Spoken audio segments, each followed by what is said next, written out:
Welcome. Liverpool 12th Man Show is here, and we are glad to see that you are joining us. We also have in the house, we have Lee, we have Brian, and we have Nolante. And we're going to talk about all the subjects that everyone wants to talk about. I'm sure there are some particular players in that are burning into the retinas and basically, making a lot of people's ears puff out smoke. But we'll talk about a little bit of those situations today. We'll also give a little game analysis, give some of the things that we thought were good, bad, in between, if you want to say that, about the game. And then we'll get into a little bit of a review where we can actually maybe vocalize some of our disdainment by showing our statistics or our stats, I guess you could say, or a level rating for those individual performances on the day that presented a day of, let's just be honest, a day where it was a disappointing day all the same. But it is a day that, fortunately for us, we have not really lost any footing in our pursuit of this title. That's the one positive thing. We kind of ran in place, if you want to call it that. There's no change there, is there? But United have moved from 14th to 13th at that point. Yeah, that's very true. So big up to everyone joining us again. Lee is here, as you just heard. So Lee, how are you doing? We'll start with you. How are you doing today? Good, mate.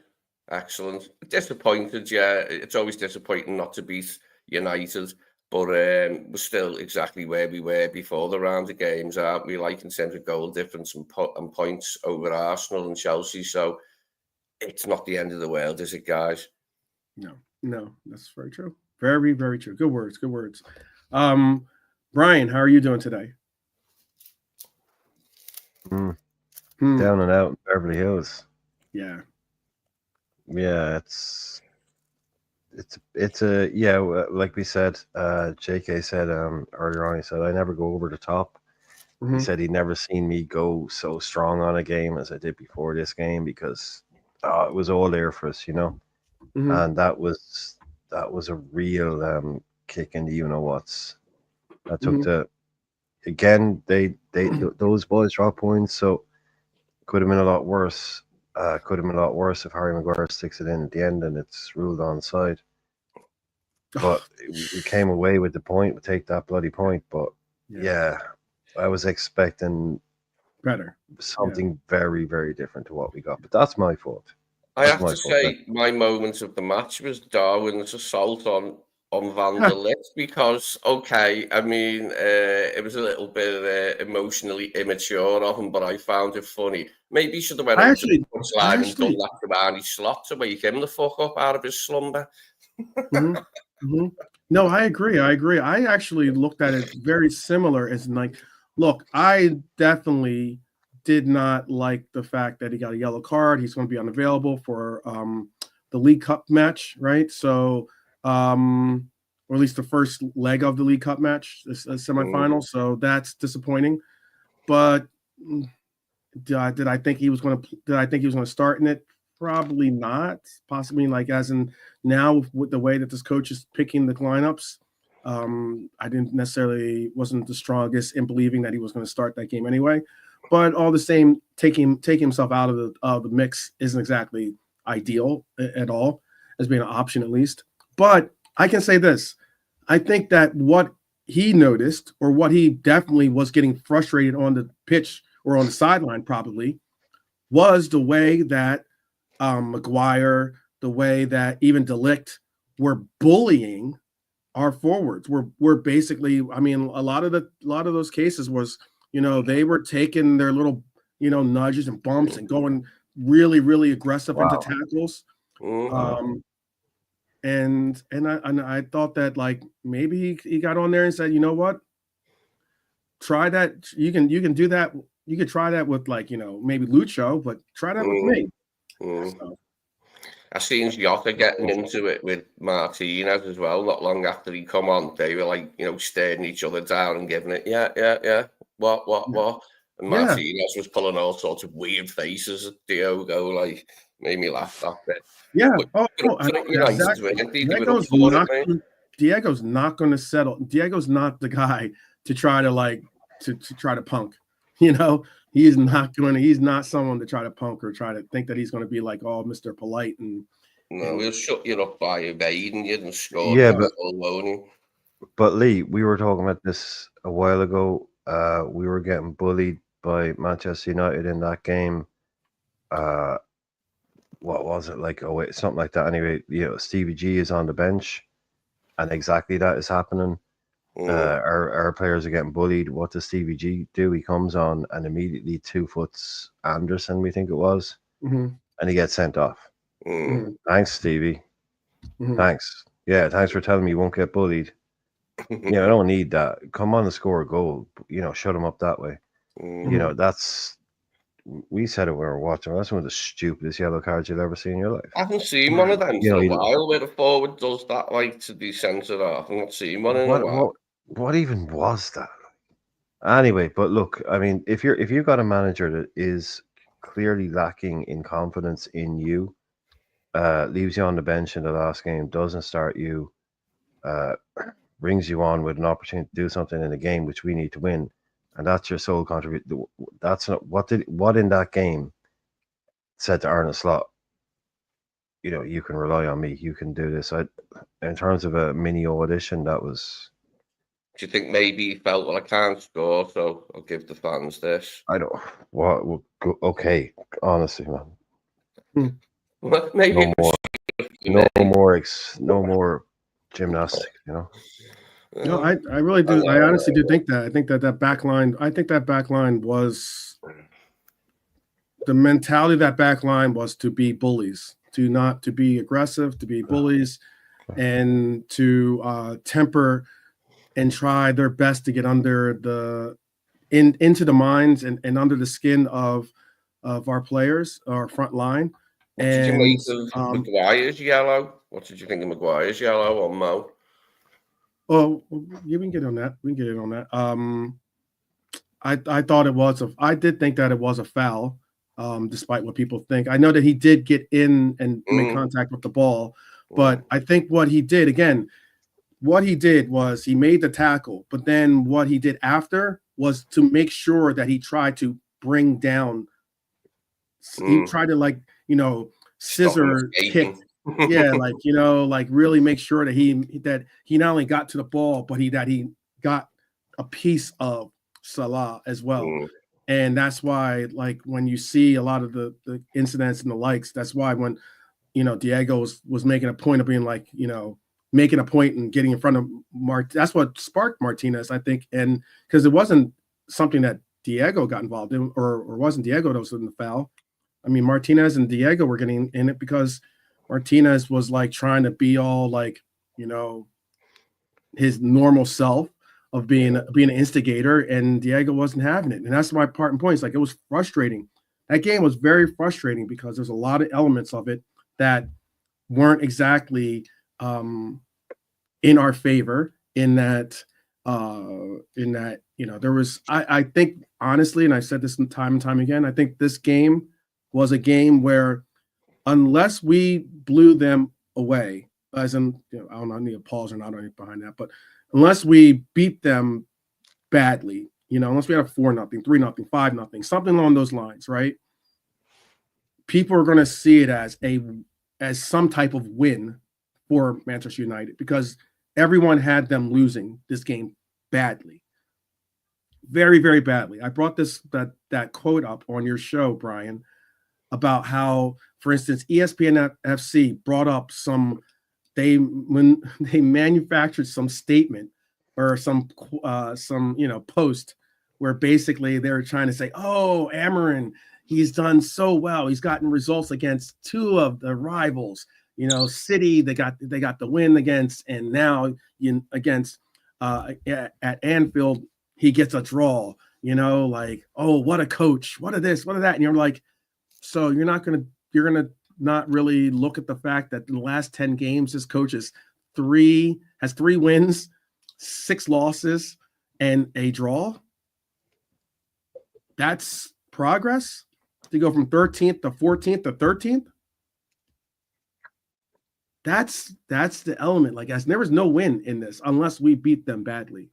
We had to be at the scintillating, standard that we've been setting. And if we did not meet that bar, anything short would have been considered, a win for them.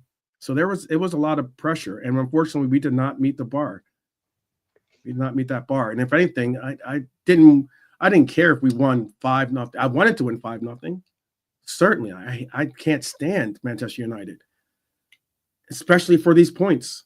Especially for these points. They are, I think you put it best, Brian, when you said they're the closest thing to England's darling. And I don't even think that they wanted Manchester United, like you stated too, to be their darling, but it's the best they could get. So they've settled on Manchester United. Yeah. And any inkling of hope or glimmer of light for them, they're willing to just like full Monty, go out there full Monty and just be like, I'm not surprised. Bear it all. Martinez was up for it after what happened to him in the 7-0 when Mo put him on his arse before assisting Gakpo. I mean, that's fresh in his memory from coming here, isn't it? He was sort of the poster boy for that 7-0 because of what Mo done to him. Left him in a heap on the ground, like before assisting Gakpo. And he'll have had that in his mind, won't he, coming here to Sandro? So no wonder he was pumped up. Yeah. Didn't want to be part of another whooping. Oh, I definitely don't. I think that was very much true. I'm sure they all heard the statements of how they're going to get beat badly. They're going to get beat. They're going to get beat. They're going to get beat. And that probably set in to inspire them to another level. And rather than have it inspire us to be like, did you think that we played with a desire or a fire amongst us to get a win, or did you think that we came into this game with that fan perspective of the derby where you want to go into a game and humiliate your opponent? Did you think that at all, or did you just think that we just came into this game with this like a mindset of let's just get this, we're better than them, we can just kind of sleepwalk through this game and get it done? Delonte, I know you're on mute, so let's see if are you free to talk? Yeah, okay. What's your perspective? Did you think that we came in with a real, like, I know us as fans, we all want to just beat them and beat them badly. But do you think that that these players came in with that same mentality, or did you think that they just were, what was the mentality of the team, basically? What do you think the mentality of the team was going into this game? To be fair, I think the mentality, like always since the start of the season, is to win the game. So, I don't want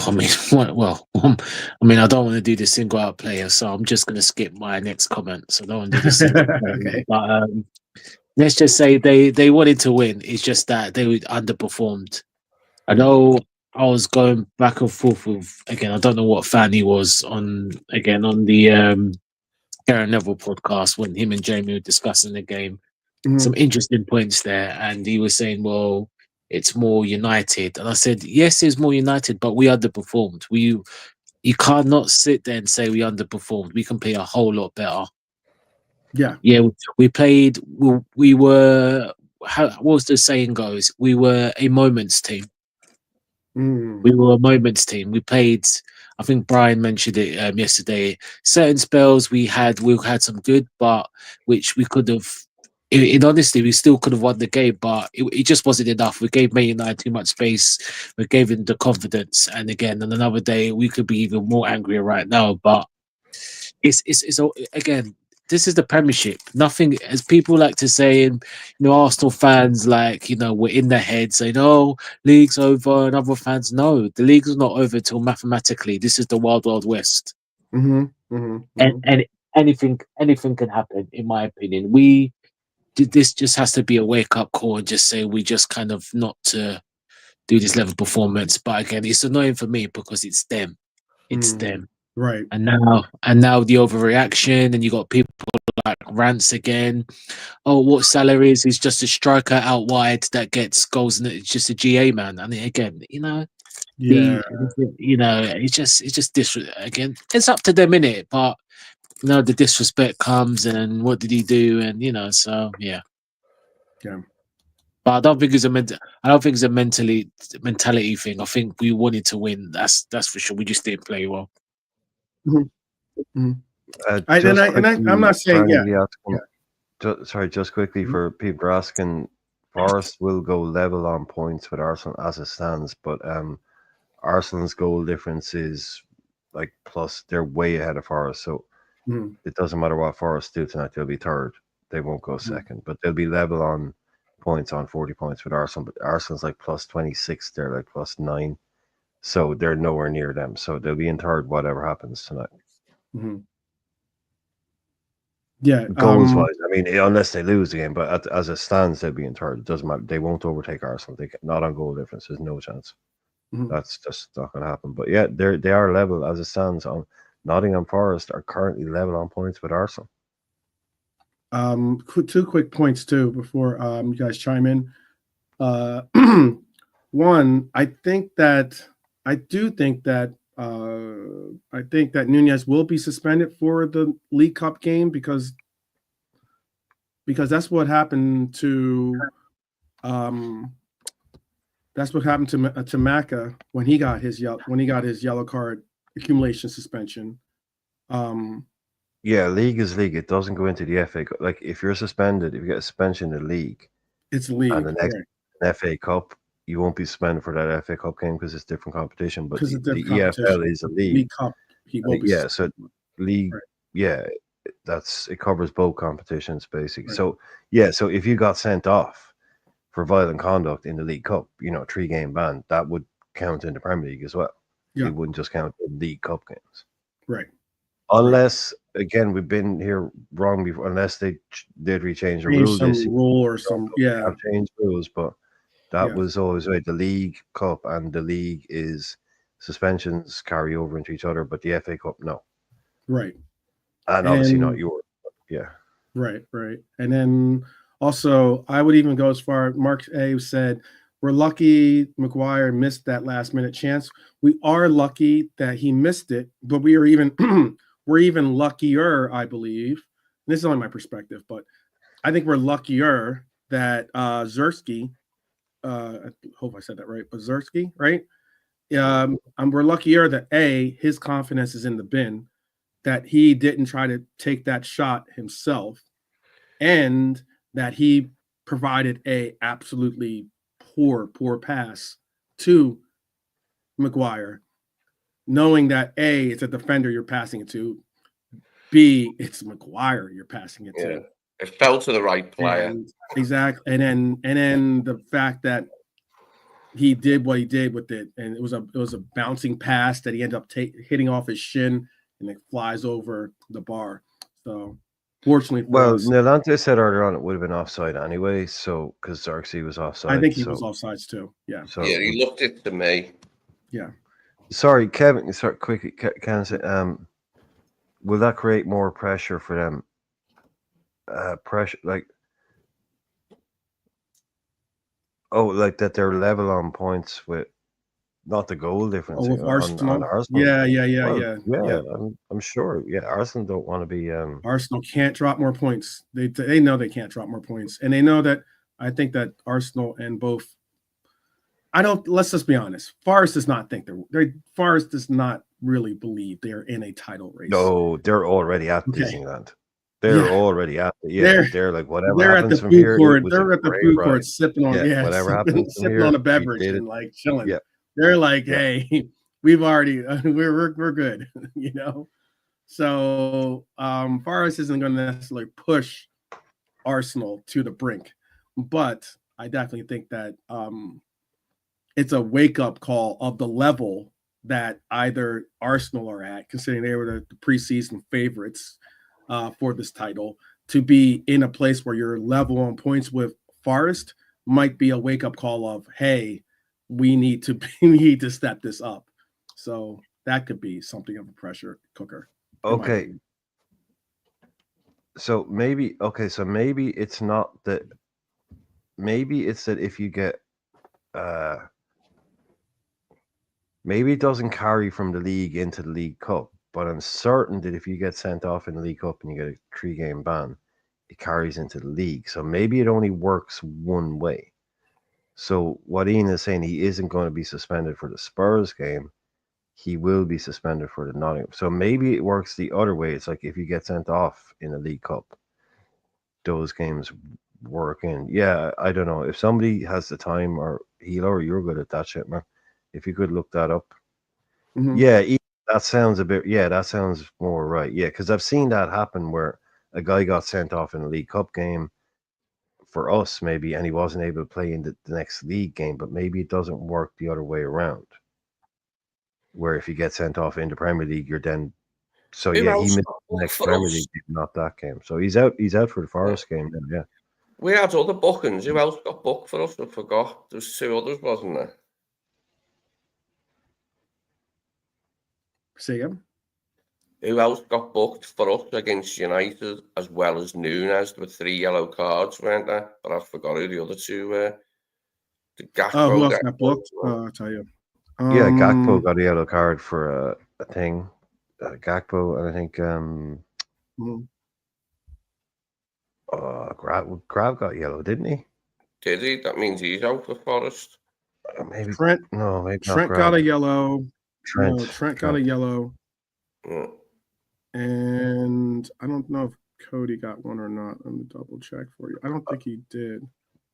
No, I just remember. Well, I remember getting. No, we got 2 yellows. Trent got a yellow, and because Trent got a yellow where he like wrapped up the player or something like that. Oh, yeah. Before he went And off. then and then Darwin got the yellow for bumping into the player. 4 of them that were on And- suspensions, wasn't it? Now it's up to 10 now, isn't it? Like they've got like 6 more to go. Then ones that are on 4, Gravenberch, Canate. Did you hear the subtle little bumping into the player he dropped there? Did you hear that? He got a yellow for bumping into the player. Subtly dropped in there. Very nice.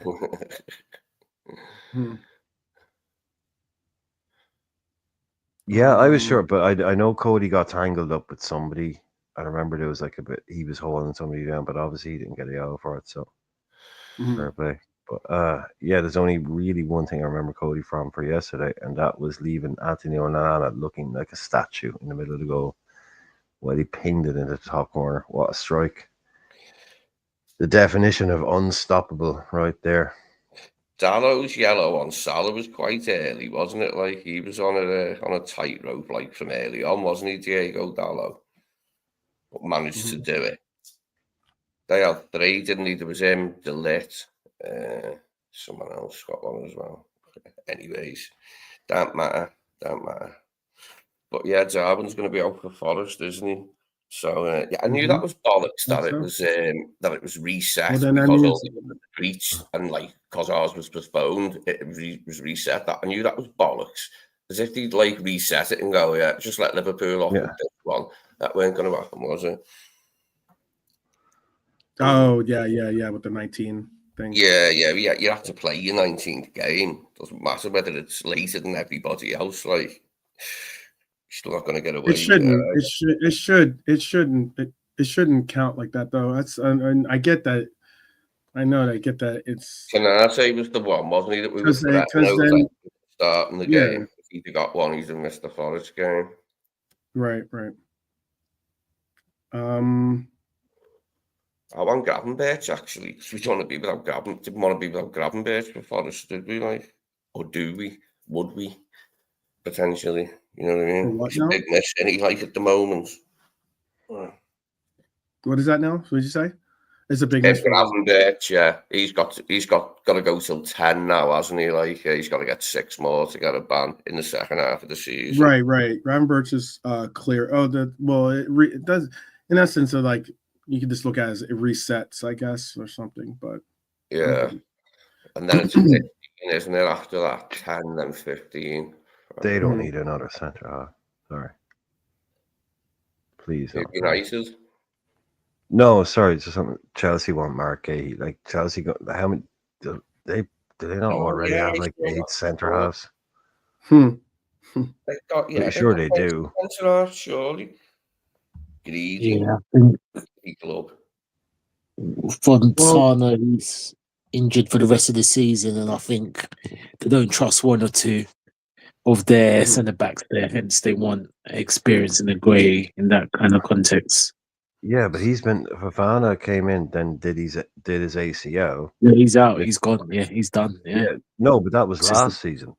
No, but this season again, he's done. Again, exactly. He came in for like 72 million quid or something. He did his ACL, didn't play. Comes back a little bit, he's out again. This will be 2 years now. Fofana's out. Yeah, and Caldwell and Balashidi, they're not. I mean, they're okay, but they're nothing. They're nothing. You would be worried about. Yeah, I was so. Yeah, Fofana's out for the season. I was going to look at it also. I was going to ask a perspective.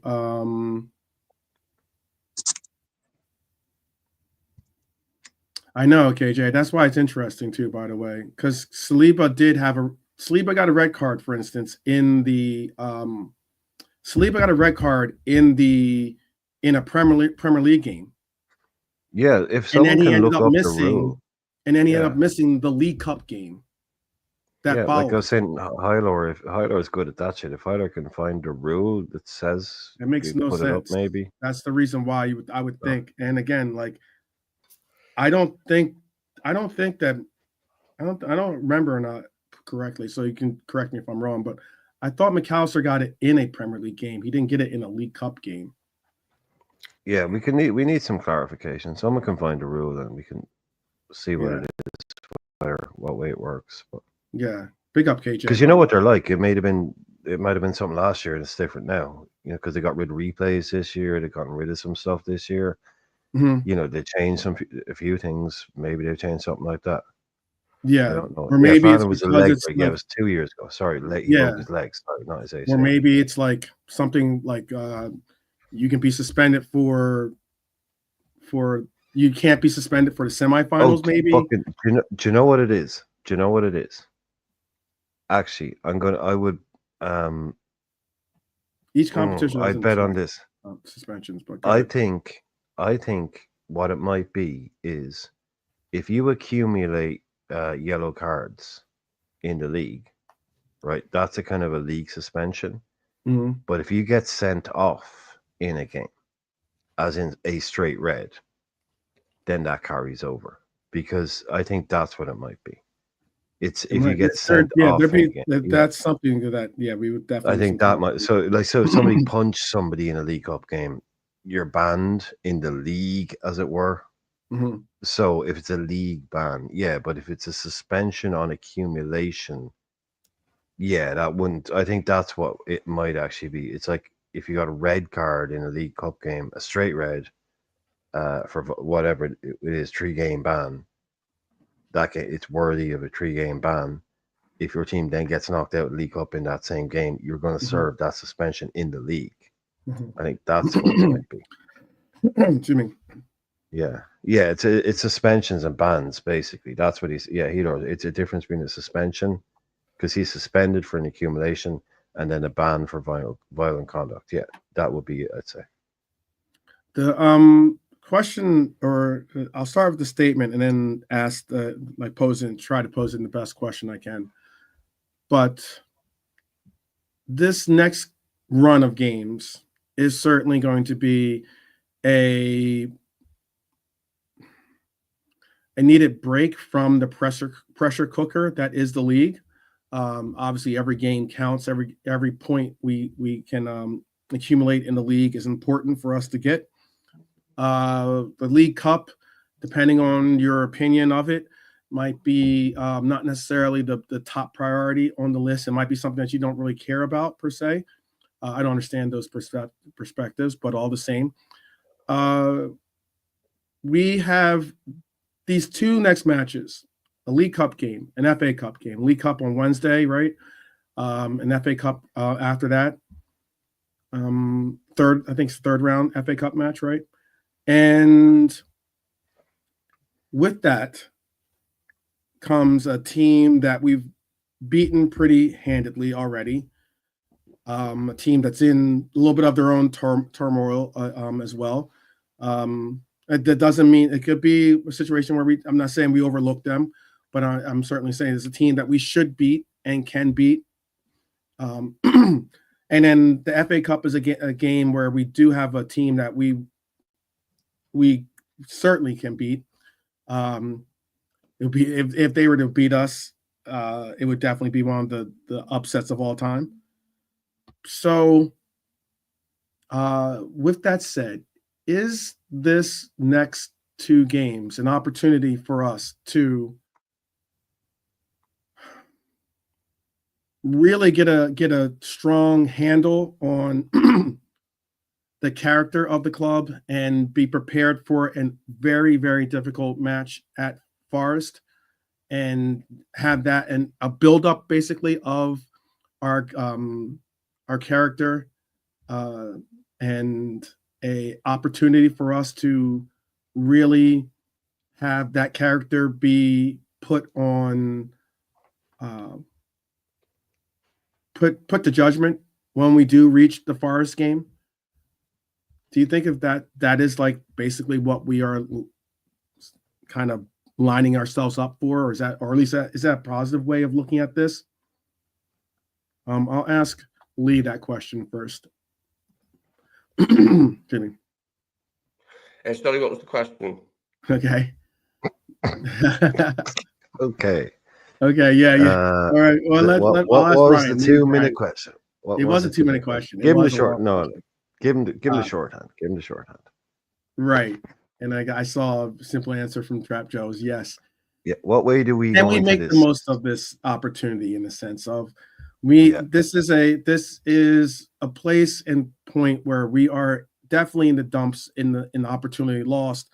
We're going to have a lot of our rivals and the pundits drawing so much attention to individual players, circumstances with their contracts, circumstances with their legacies and where they want to go with this team and the futures that they have. But it could be an opportunity for us to use these games as a virtual buildup of character checks. Yeah. For this big Forest matchup against a team that has already beaten us already. A team that, Slot obviously has some real. It hasn't gone over with Slot well that we lost to this team, because he mentions the loss quite a bit. Mm-hmm.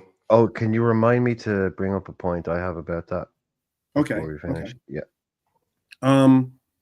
Is this a opportunity for us to really build upon our character, the question of our character, and to really use the opportunity to make that Forest game the judgment day of what we've built in these two matches, these two somewhat confidence builders, because they're games that we're probably going to see goals in, a good number of goals most likely, and it certainly could get people out of the dumps and the likes. Is this an opportunity to do so, or do you think it's more so we have other things that we're going to focus on in these next couple of games? Now, I always feel that a bad performance will lead to a good performance, hopefully, you know what I mean? It was a bad performance, and I think we will be keen to put it to bed, and move on when we play Forest. And the fact that it is them and they've already beaten us is an interesting thing, isn't it? That is our next game. But I think we will use it as a springboard, this bad performance. I don't think we'll see a performance anywhere near as incoherent as this one when we go to Forest. And I think, we will use it as a bit of a springboard, this bad result. I think Arnie's able to do that. I think he will do that, given the form that we've been in so far this season. I think we'll be able to do it, yeah. Why not? Okay. Nalate, are you back with us? I don't know if Nalate heard the question, actually. So I'll ask Brian the question first, then, or the same question. Yeah, that's a really worrying game. That's a team that gave us problems. I think Slot talked about it today. I'll bring it up now so I don't forget it. He made two little digs at Manchester United in his press conference. He I talked heard those about too. how, Yeah. they didn't play. Basically, they were going long, and a lot of this stuff. He's kind of saying like how it's hard to play against a team who plays those tactics as opposed to he's like against a team who, and he's like, and he kind of goes, well, doesn't play like that. And he was being pretty obviously disparaging about them going long all the time, talking about how their goalkeeper, like I brought it up earlier on, Onana, his average long ball from a kick out is like 30%, 40%. Against us, it was 80%. So 80% of the time he had the ball, he went long with it, and probably around 90% of those balls were aimed at Trent. It went down our right hand side. Yep. So he said basically the first duel in the game was always where normally it would be a midfield duel, maybe it was the first duel was always the defenders against the attackers. So it was straight bombing it down. And then he said later on in the game they played well when they played through the midfield. So he said, well, it shows what they can do when they actually try and play football, which is another little dig. I like it. I like it, Arnie. Yeah. I like it. And he likened it to Forest. He mentioned Forest when he talked about them. So, like you said, he's been mentioning Forest. That those two people have got under his skin. Amram got under his skin. He was like, he didn't like that. Amram got under his skin yesterday in the same way that Forest have done. So they're like, they kind of worked out a little bit of a formula here where they don't like it when you play like this against them. Very clever from Amram. And what do you think Forest are going to do? They're going to do exactly the same thing. So he kind of basically said in that press conference where we find it difficult to play against teams who play like that. Now, some ears will have pricked up there going, oh, really? Do you? Because we can play like that. Right. So if you find it difficult to play against this shit, well, we can bring that shit all day. We're Nottingham Forest. We're third in the league doing that shit. So if you had problems with us at home, do you think you're going to? Yeah, we're going to their ground now. This to me is, you're talking about the character in your question. This Nottingham Forest game is going to buckets of character. Buckets of character are going to be needed. Chris Wood, Morgan Gibbs-White, Murillo, all these big tough guys, man. Their crowd, that is going to be a tough game. Right. So this is going to be one. Who's ready for this? Right. You know, Mac on full on Steve McMahon mode, crashing into tackles. That's what you're going to need. Gravenberch, give him 2 games off in the cups. You know, give this guy all the time. It's going to be. I think that'll be a huge game. I'm almost not looking forward to watching that, but I think it'll just be. They'll know what they can do by beating us, and they would love to beat us twice in a season. They would love to do it. Yeah, that ain't going to be as easy. As soon as they lost or they beat us, everyone's like, oh, well, don't worry. We'll get them on the back end. And they were like, they just had a good game. Little did they know this was a team that was, coming out. So this is going to be, I'm not looking forward to this one, man. Not at all. Yeah, I wish. Forest tight game and a 1-0 win. If we're up to speed by then, maybe we'll have had more minutes, won't we, by then? We might even play, you never know. But yeah, we're going to have to be on it, aren't we, when we get to the City round? That's interesting. I think that's Hyler's predicting maybe our FA Cup match. What I was going to ask is, I did have a question. I got to remember what it was now. The question was, I do see someone saying that we need, and Kevin saying that we need Endo. I would have liked to have seen, or I don't know if this question was posed or not, but I would have liked to have heard the question been asked. If I was in the journalism forum for that, I would ask when you were up 2-1, when you'd wrestled this game back, and gone up 2-1. Did you think of trying to bring a sense of hold on to the lead and defend, or was it a sense of you need this third goal to make it a clear opportunity for us to win the game, was to get that third goal, as opposed to the other tactic, which would have been, okay, we have a 2-1 lead, let's go defensive, let's bring in, for instance, Bradley for Trent, who wasn't performing well, who was also being the target for a lot of those interactions that Brian was just speaking on, or we could also bring in maybe an Endo for a Curtis Jones, for instance, taking the 10 and bringing in a 6 to hunker down the defense for our team. I would have liked to have heard his perspective at that moment, if what he was thinking by his substitutions.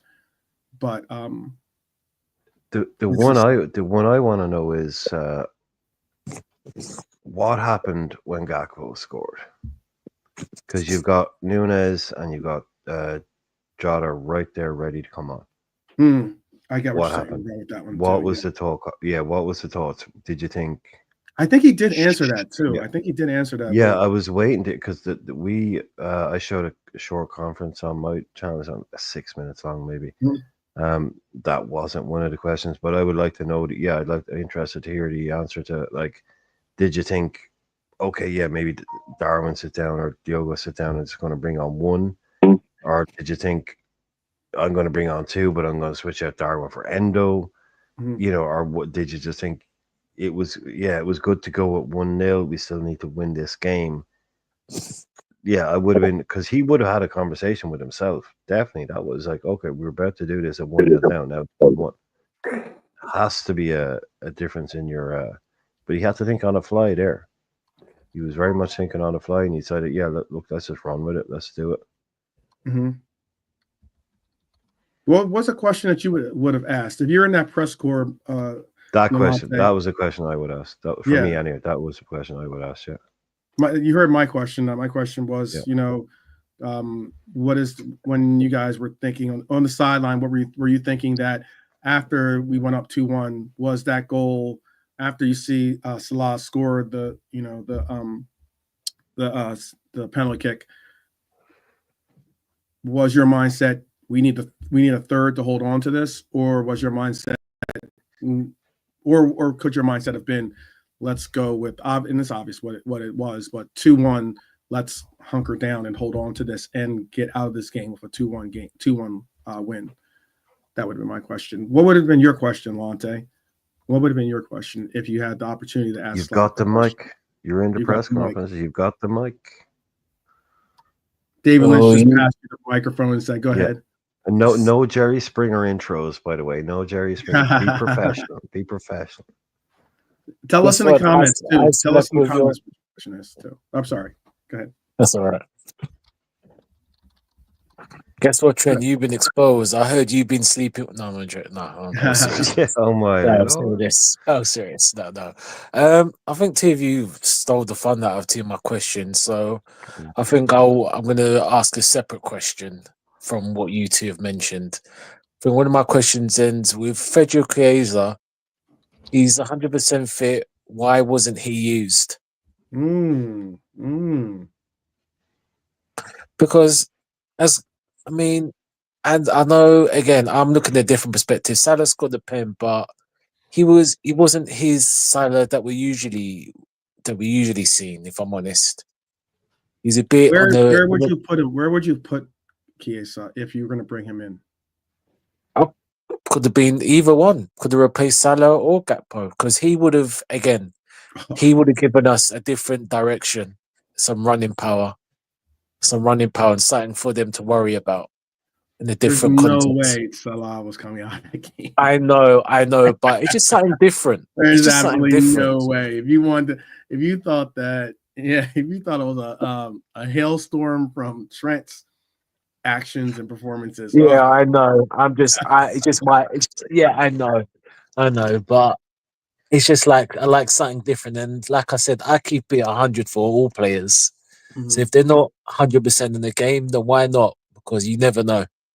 No player for me, should be excluded for coming off. So, Nolante, I'll give you an out. mm, mm, I'll give you an out. He brought on Jota and Nunes. yeah. You could say to him, you brought on Jota and Nunes. Why couldn't Chiesa have been one of those two? Forget it. But yeah, he brought on two attackers. Why wasn't Chiesa good enough to come on as one of those attackers? It's not like we didn't bring in people in similar positions. He's not taking Mo's place, no, but he could have come on. Yeah, Jota's not quite ready. He's sitting there with a Humpty Dumpty face on him on the bench, or wrapped up. He did. Mhm. The guy, it's like, what is going on there?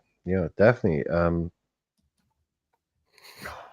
Like I said, man, I called myself out for it. I said in January, if this guy hasn't played, we'll have to talk. And now we're still here. So what have we got? A cup game now? Do you expect to see him play against Tottenham, or do you expect to see I expect him Mo? to play against him. Yeah, because in my opinion, I would start him if I'm honest, but that's not going to happen in slots, man. He probably won't start him. I would love to see him start, No but chance. I know. No, I think But he goes. I think relatively strong. We talked about earlier on. He goes relatively yeah, strong. I wouldn't go. Yeah, no. I agree, Brian. But I'm just saying, in my opinion, I would personally start him. But if he's not going to, which slot won't, he should be getting minutes off the bench against Spurs because it's getting ridiculous now. And again, I know there'll be for another preview. Spurs, or as I was saying in Brian's channel, like share and subscribe, the Irishman. Nice outro, Yeah. by the way, Brian. But we'll talk off stream. But I would rest the majority of the big hitters and leave them on the bench, if I'm honest.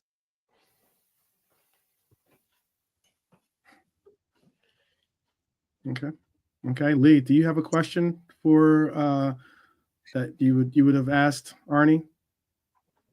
Why aren't you using Endo? If you had the opportunity. Endo, I'd say so. How come you aren't using Endo? That's what I was asking. Okay. Why don't know Endo?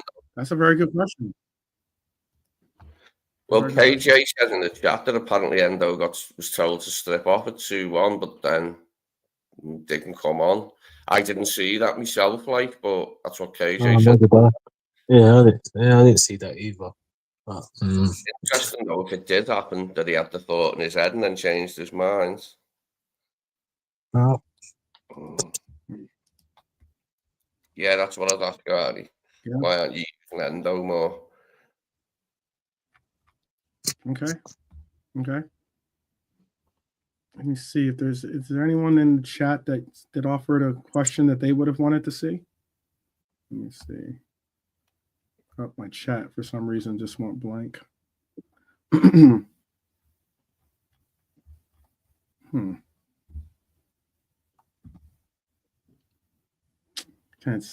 you see anything by any chance, Brian? My chat, for some reason, like it stopped updating for some reason. Last comment I see is KJ's comment. Oh, I see Brian's on mute. So, yeah, I don't see any other questions. Ruin his hairdo, yeah. To answer your thing about the Chiesa thing, I think that Chiesa has incredible talents. He's an incredibly skilled player. Do I think he is up to the measure to go out in another rain-soaked game, similar to the game that he got in against Southampton, and offer real solutions to a very physical, if not more physical, matchup? Unfortunately, I don't think that's the case right now at this stage of his development back to his level that he's used to being at. I don't think that would have been the case. Sorry, who are you talking about? And I don't know where you put him in. Brian. Who? Chiesa, Brian. Oh, okay. Sorry. Oh, it's so talking. Okay, sorry. Yeah. I don't think He's I missing don't think those that pizzas. He's missing his that homemade pizzas pizza, that chicken parmesan. You know, he's missing it. missing That all the tortellini. Italian cooking. Yeah, yeah. Um, yeah. Well, he said he doesn't mind cooking him. He knows how to cook himself apparently. So, Well, he may as well that's what do that's something. what he So he told can cook Mo. He dinner. said Mo told Mo he'll cook. Mo does not have to cook for him. But Yeah, if he's not going to play, he may as well cook dinner for a few people. yeah, there you go. It would have been nice to have Chiesa at the level of what we know Chiesa to be at in this game, to be as an option. I don't know. I don't think I wouldn't have taken Mo Salah out simply to put in Chiesa, but would I have taken out maybe Curtis Jones out to see Chiesa in a 10 role? That's a different story. We've also seen Salah be utilized in a pseudonym 10 role as well in a game or two. We could have seen that, which would have been interesting. Do you reckon Not for me.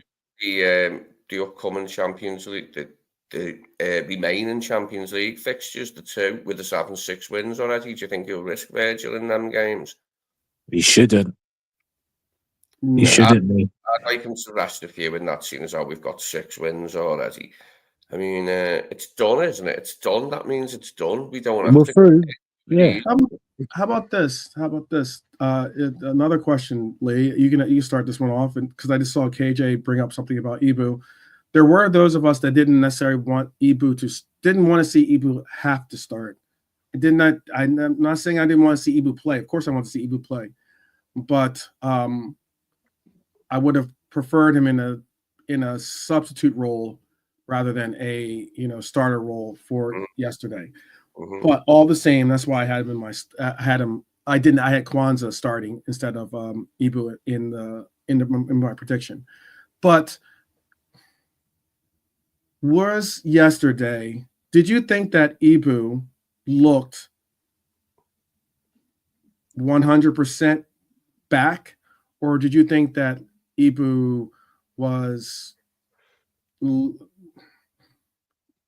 not being at the level that we normally believe he can be at? Rusty's the word, isn't it? Rusty's the word. He was rusty. Rusty, yes. Was he a little rusty yesterday? That's the question. Yeah. But that rush should be shaken off by the time we go to Nottingham.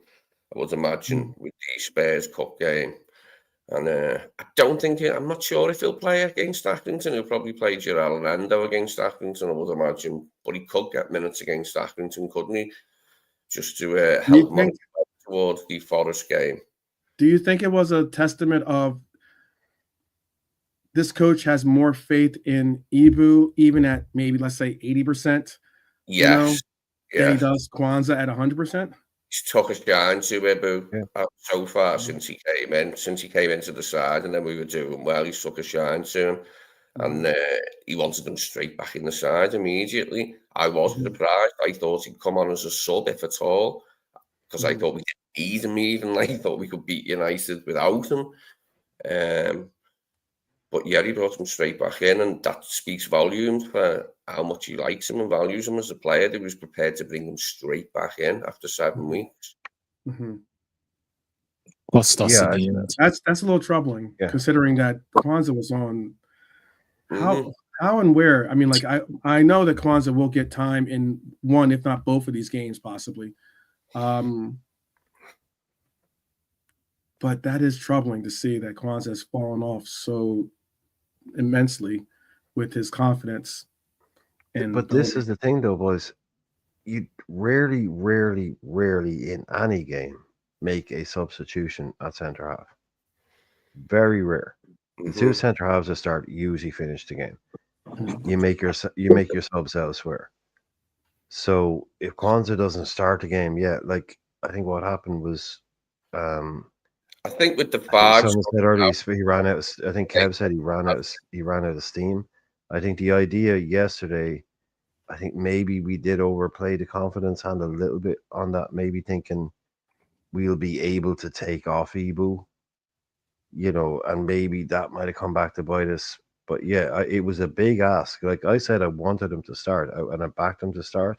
Mhm. But I did have an idea where he would maybe come off with like 75 gone.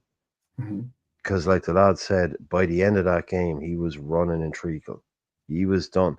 It was VVD had to go over to his side to clear up. In case you remember that one, he got done on the left hand side. The next time we came out, VVD went over. He just went over and took care of it because Zeebo could barely run anymore. Because, like you said, he hasn't played in about a million years.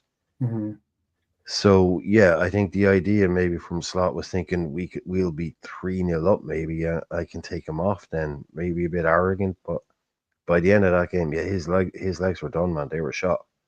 Mhm. So that backfired on us. I think that did backfire. but it is Nolante did that say game. there he said it cost us. That he had the whole game. He's got the whole game in him now. Like, was it for a comeback game? It was a baptism of fire, wasn't it? Like, to come straight back into that game yesterday. But that's what we want. We want him to be tested and that, and he'll know he's got to get up to speed quickly and that, which I'm hopeful he'll do very quickly and get back to where he was before he got injured. Because that was a big part of our early season, wasn't it? His and Virgil's partnership, like, and how it was blossoming. Now that Ibu's fit, so to have him back, like, and if he can get back to where he was, yeah, we're in good shape. Mhm. Mhm. Okay, let me ask the chat this because a lot of Ibu, have got. If Gomez had the game that Ibu had yesterday, would we be saying a different story? Or Kwanzaa? No, it's Kwanzaa for the fact. Would you guys be saying a different story?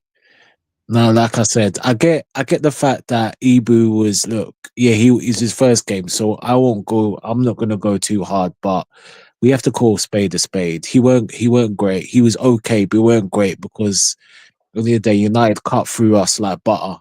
And it's not his fault and he's rusty, so we give him a bit of leeway. But for a Goals, lot of Liverpool fans, if his this was Gomez, full the header, and then yeah. the not close him down, the fella, like, you just put it in the box. That was Yeah. bad. Because let's be real, like maybe not on here, well, apart from one guy who remained nameless. Yeah. But I think on if other he chats, if wasn't this was Gomez, that player, he would have run in and been on top of that player because he'd just come back. He stayed off him, didn't he? And just put it into the box, and it was in the net in a fucking heartbeat. Go ahead, yeah, Nolante. yeah, Go ahead.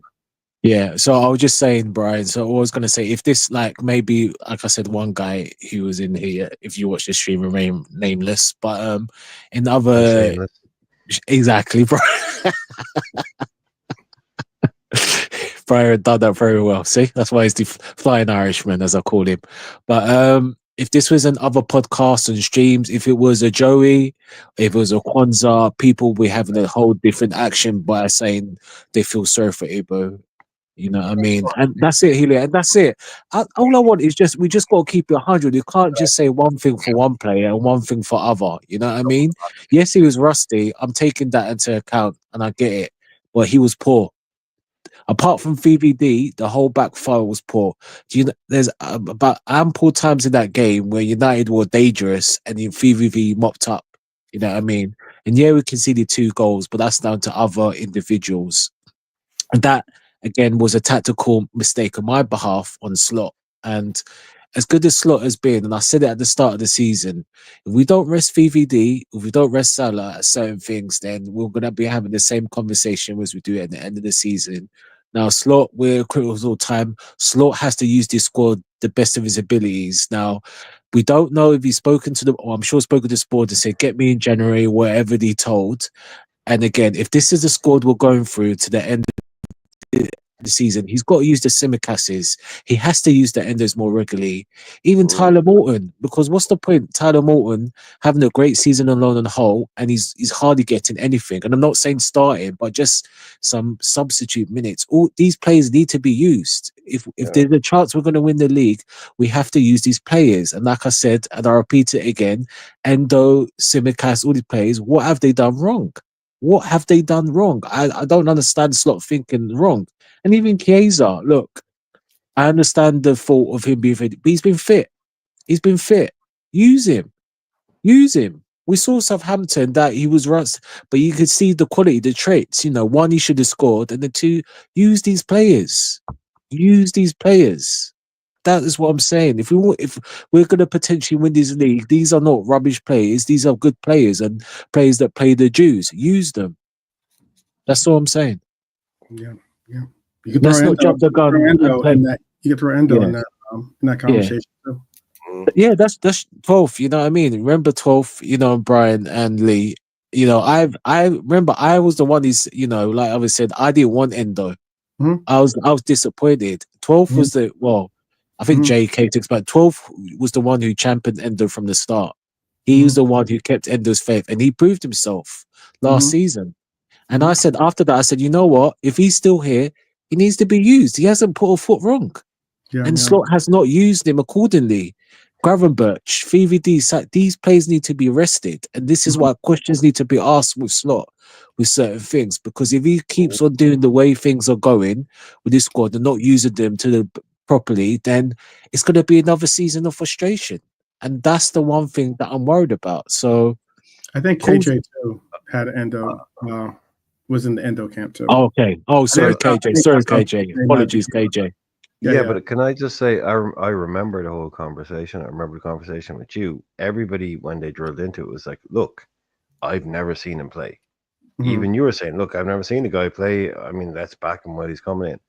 There was like, maybe there was like two people out there going, I watched him for Frankfurt. I watched him for Japan. But everybody was like, look, it was basically, you had two camps of people like who both were, no, I don't watch him every week. I've seen him play 3 times. Me, you, what I was like in the middle. I was like, I don't fucking know. I've literally never heard of the guy until 2 weeks ago.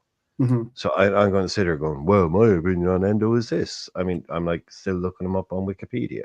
Right. So it was like, you know, okay, look, he's coming in back it. But I think what happened yesterday was a kind of a Slot saw as a bit of a betrayal kind of thing. And I think it was like, it's an interesting kind of thing where what you have these days is you have these guys, right? Iarola, Slot, these hyper coaches, these super coaches, right? And they come out and they do their thing. And it's like, you're supposed to play the game, kind of. You know, you're supposed to come out and it's like, well, you're going to play football, right? Because we're going to play football. You're going to do your thing and we're going to do our thing. So there's this kind of like unwritten tacit agreement between these coaches that they're going to come out and do stuff, and everyone goes, yeah, we're not going to do that. Manchester United, like, it's like back in those old medieval days where the battles, they'd all line up on a field, you know, and they'd say, well, we're going to start at 3:00, and then no, guerrilla warfare came in. People are like, no, we're not going to tell you what time we're going to show up for the fight. Here we are now. You know, it's just messing things up. And I think what Amrim did yesterday was almost like guerrilla warfare. You know, Slot sets up his team and he's expecting the team to set up in a way. And Slot is looking at that going, okay, look, that got you a result today against us at Anfield. But I know, and you know, you can't play that kind of football every week and win trophies. That's fair play. It got you a result today. Yeah. Fair play to you. But you can see in the conference, it got under his skin. He's like, okay, these guys come out and go, they do this shit, but yeah, do that every week. You're not going to win the European Cup. You're not going to win the Premier League. No, you're going to be stuck. You're going to stay in 13th place or 14th. Yeah, play long ball football. Okay, cool. Yeah. Tell me how long that keeps the fan base at Old Trafford happy with the progress of your team. It's like when you sit down with someone and you're about to play a game of chess with them, and then they kind of go, "Oh, knocked all your pieces over." And you're like, "Oh, you know, they're just here to fuck shit up." It's like, yeah, whatever. I mean, it doesn't quite work, but you can't do that every week. Okay, yeah, you came here and you got some joy out of fair play, but you try to play like that at home against Brighton, or at home against Burnley. Yeah, you did it, and he's like, "Okay, fair play to you." But that ain't the way to kind of play the game. But I like that shit where, if all these coaches are kind of sitting there, well, we're all going to play tactics, right? Some guy just comes in and go, nah, hand grenade, boom, have some of this. But it ain't sustainable. And it got him a result yesterday. So I think it clearly got under Slot's skin and he can't get over that Forest game. So it's very similar. I think he looked at what Forest did and went, yeah, let's do the same. And they did it to us. Yeah. There's some statements in here on the chat that I want to include in the conversation. Cool. Big up KJ, you're right. Quite often, this is one of the ways that we befriended each other. We knew each other from Coppish, but I know that I had to go on to Coppish because of some of the statements that they're making about Endo and about the likes. So I remember KJ was one of the few in the chat that actually had my back. Pick up. And I will clarify this. One of the reasons why I thought Endo could be good for us wasn't because I was like, oh, he's the best six in the world. No. I thought of it as, especially from all of the research. I put in a lot of research into what before Endo came here. I got into the FB ref reports and all these different like takes and watching footage of him in Bundesliga, because we've been looking for a six for the last 3 years before Endo even came to this, entered this team pretty much. And now that we had a six, I was like, oh, well, what makes this six the six that obviously Klopp had his eye on at some point of his career? What was the reasons why? And a lot of the things that I think make him a good player for us is that he is a supporting character in a movie. He's not going to be the star character, okay? But what he can do is he can highlight enough and do enough of the dirty work to allow for those other star characters on our team go out and do cameos more so than not. And that's what I was looking for Endo to be a part of in this team, was that he was going to be able to, go in there and do like the Milner style work where he'll go in and get a yellow card, or he sees that someone's bullying us in the midfield, so he'll make a necessary tactical foul, or he'll go apart and point and have moments too as well. I mean, his biggest moment for me, at least, was in the game. It's kind of interesting too, because it's the game that the man of the hour, pretty much, Trent, was the star of, or became the star of, but he would have never had the opportunity to become the star of. And that was that Fulham game where Endo got a goal at Anfield, and really in a game that we were down, I think we're down 2 goals in that game. And we're losing by 1 here, and each game, score by going over tour. Sorry. Mm-hmm. Yeah, no, you're right. No, and it was 1 goal, and as Nalati said, and Endo had a cracker of a goal. And all of a sudden, it's like one of those cases where, like, every part and point of a player's career here at Anfield, you're going to have those moments. You're going to have opportunities for moments. So whether you take advantage of those moments. But I also want to say Endo was a player that we've seen. It does not matter where you tell him to play; he will go out there and do his best to play. Whether it's right center back, whether it's right back, whether it's defensive midfield. You could stick him in goal; he'll do his best of trying to make sure that he does whatever is called upon him for it to do. And that was something that character trait was something I appreciated from him. That's why Klopp brought him in. We were looking for a ball winner, and he brought him in. I liked it last season when he finally settled into the team after a couple of months, and he said, "I think people can see now why Jurgen brought me here." Mm-hmm. And we thought, because it was going good in Jurgen's system with him last season, and I think there is a little bit more to his game. Endo can score goals, mate. Remember that pile driver he scored in the cup? Yeah, no, there's goals that he can score. There's contributions he can make. He's one of those unique players that he's able, like Diego, he's able to get space for headers and be able, when I saw him against Southampton, and he was up against their 6'4", whatever, 6'3" forward. Oh yeah, and I'm sitting watching this guy mark him. I'm like, okay, that's bold. That is bold. So yeah, but that player did not make contact with the ball, though. He didn't get the opportunity that he wanted. So it makes sense. But there's another statement too in the chat that I wanted to address too, and it was about Mukama brought up something, because we're going to get into this review to get these ratings in, get you guys the opportunity to vent, if anything, somewhat on some of these players with giving them your scores. But it was on Dom as well. Yes, I knew you brought that up. Yeah. Yeah, because I was put to the sword by a lot of people with my support of Dom, thinking that, you know, I don't think that I've never ever said that his only role was to just run around. Okay, that was never the state. Did I want to see him score more goals? Absolutely. But one thing I will note is that I think Dom's presence in pressure, Dom's ability to have an engine that can take away the pitch, allow that pitch, because of his speed and because of his consistency in being able to mark players and keep players in check. His ability to also not to be bullied off the ball, considering that he is a strong person. I think that is a notable thing. I think we made the difference because Brian asked me the question of, like, I kept mentioning ball control by Curtis yesterday. I think Curtis is a better dribbler or has better ball control or dribbling of the ball than Dominic. Okay. However, I do think that it is not so substantially of a difference that that I think that, I would say, oh, well, he can't dribble the ball. I think Dom has the ability to be able to take the ball from box to box. But I just think that we did notice a difference. We did note a very big difference, I think, in what we were going up against, which was those bullying tactics and the stuff that Brian spoke on, that Slot spoke on as well.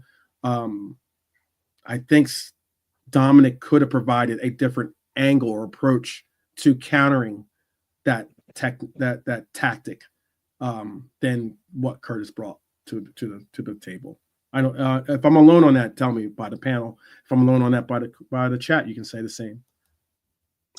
If Curtis Jones was better than Dominic Szoboszlai, we wouldn't have bought Dominic Szoboszlai. Okay. That's the way I see it. Yeah, okay. That's the way I see it. I was watching 15 light. No, you're laughing at.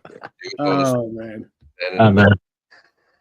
I know. I'm having my fun. Let me have my fun. I'm being cheeky in the chat. Oh, Rasta Crab. How we doing, man? Rasta. Yeah, the streets have certainly arrived. I know. Oh, I can only imagine what your thoughts yesterday, Rasta. Yeah.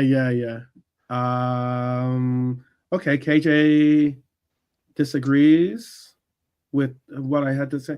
KJ, I mean, I'm trying to go by what you're saying. If you have a moment, you can definitely hop on the chat in the conversation, KJ. You have access to the link. But I'm trying to see what he was saying. He says Szoboszlai is a dual-winning press machine who presses both forwards and backwards. I'm saying that completely. I'm definitely in agreement with that. I think that's the difference is I think that I've said that Dominic is not that Cujo can't press or that Cujo can't play defense. We've seen that his ability to progress that part of his game.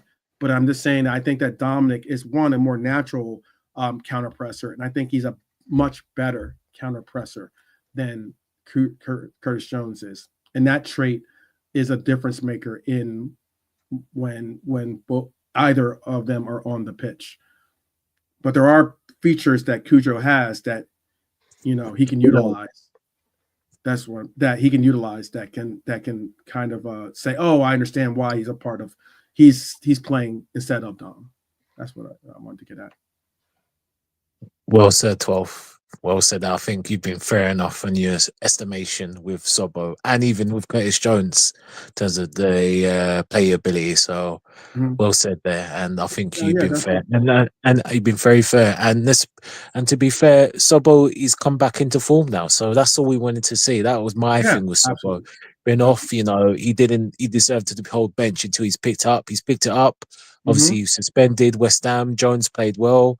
And yesterday, Jones weren't great. And yeah, we did miss Sopo. But at the same time, on the flip coin, if the players perform, then we wouldn't be talking about this. We would have been saying we should be talking about another win.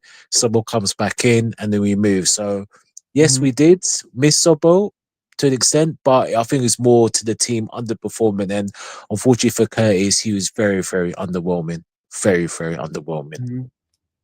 I see Rasta Crab is saying if Don played, if we did this or that, that team we feel that should have Yeah, beaten I hear United you, Brad. obviously. I agreed. We lost a I chance agreed. and it could lead in the Prem. We move.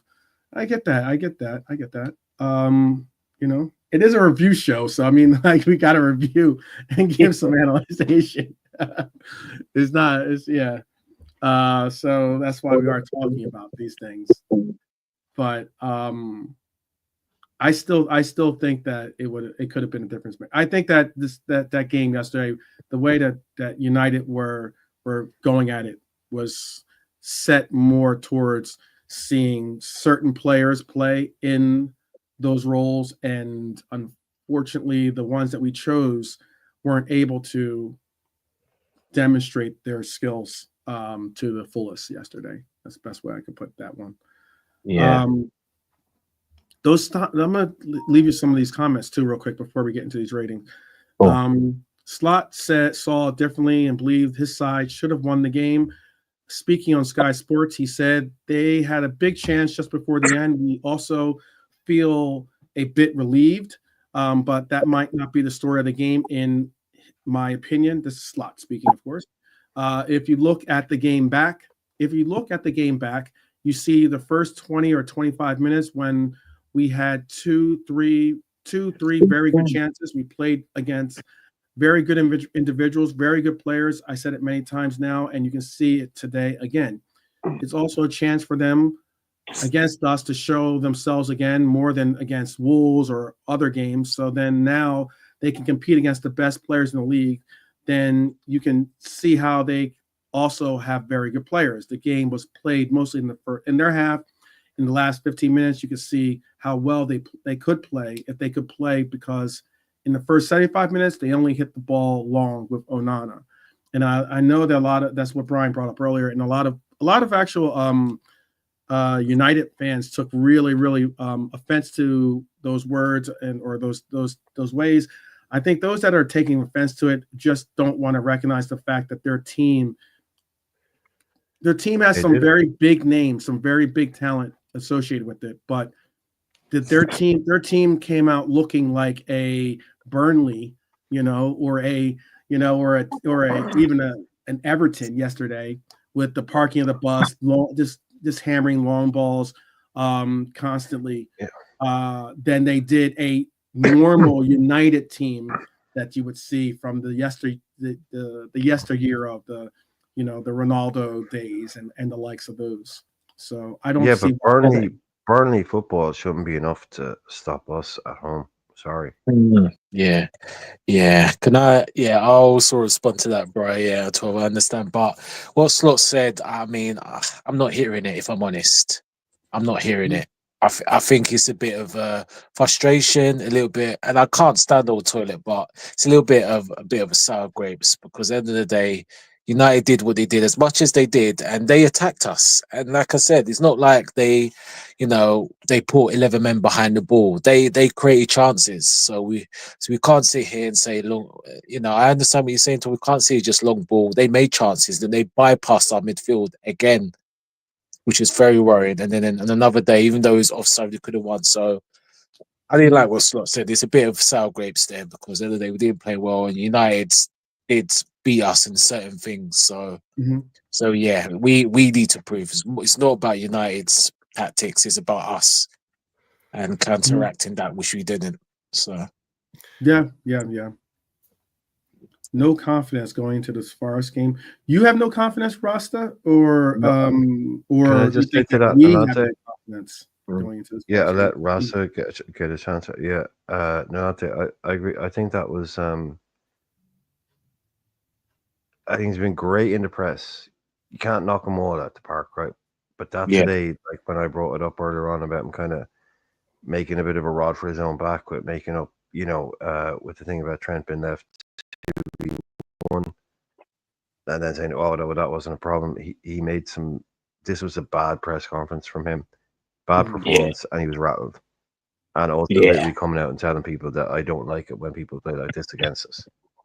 Yeah, that's just silly. Haven't we not heard Klopp no, do I the was just same? I'm just asking. sorry. No, sorry. Nah, hey, look, fucking Klopp's gone, man. I'm just saying, like, Slot has been excellent. Okay.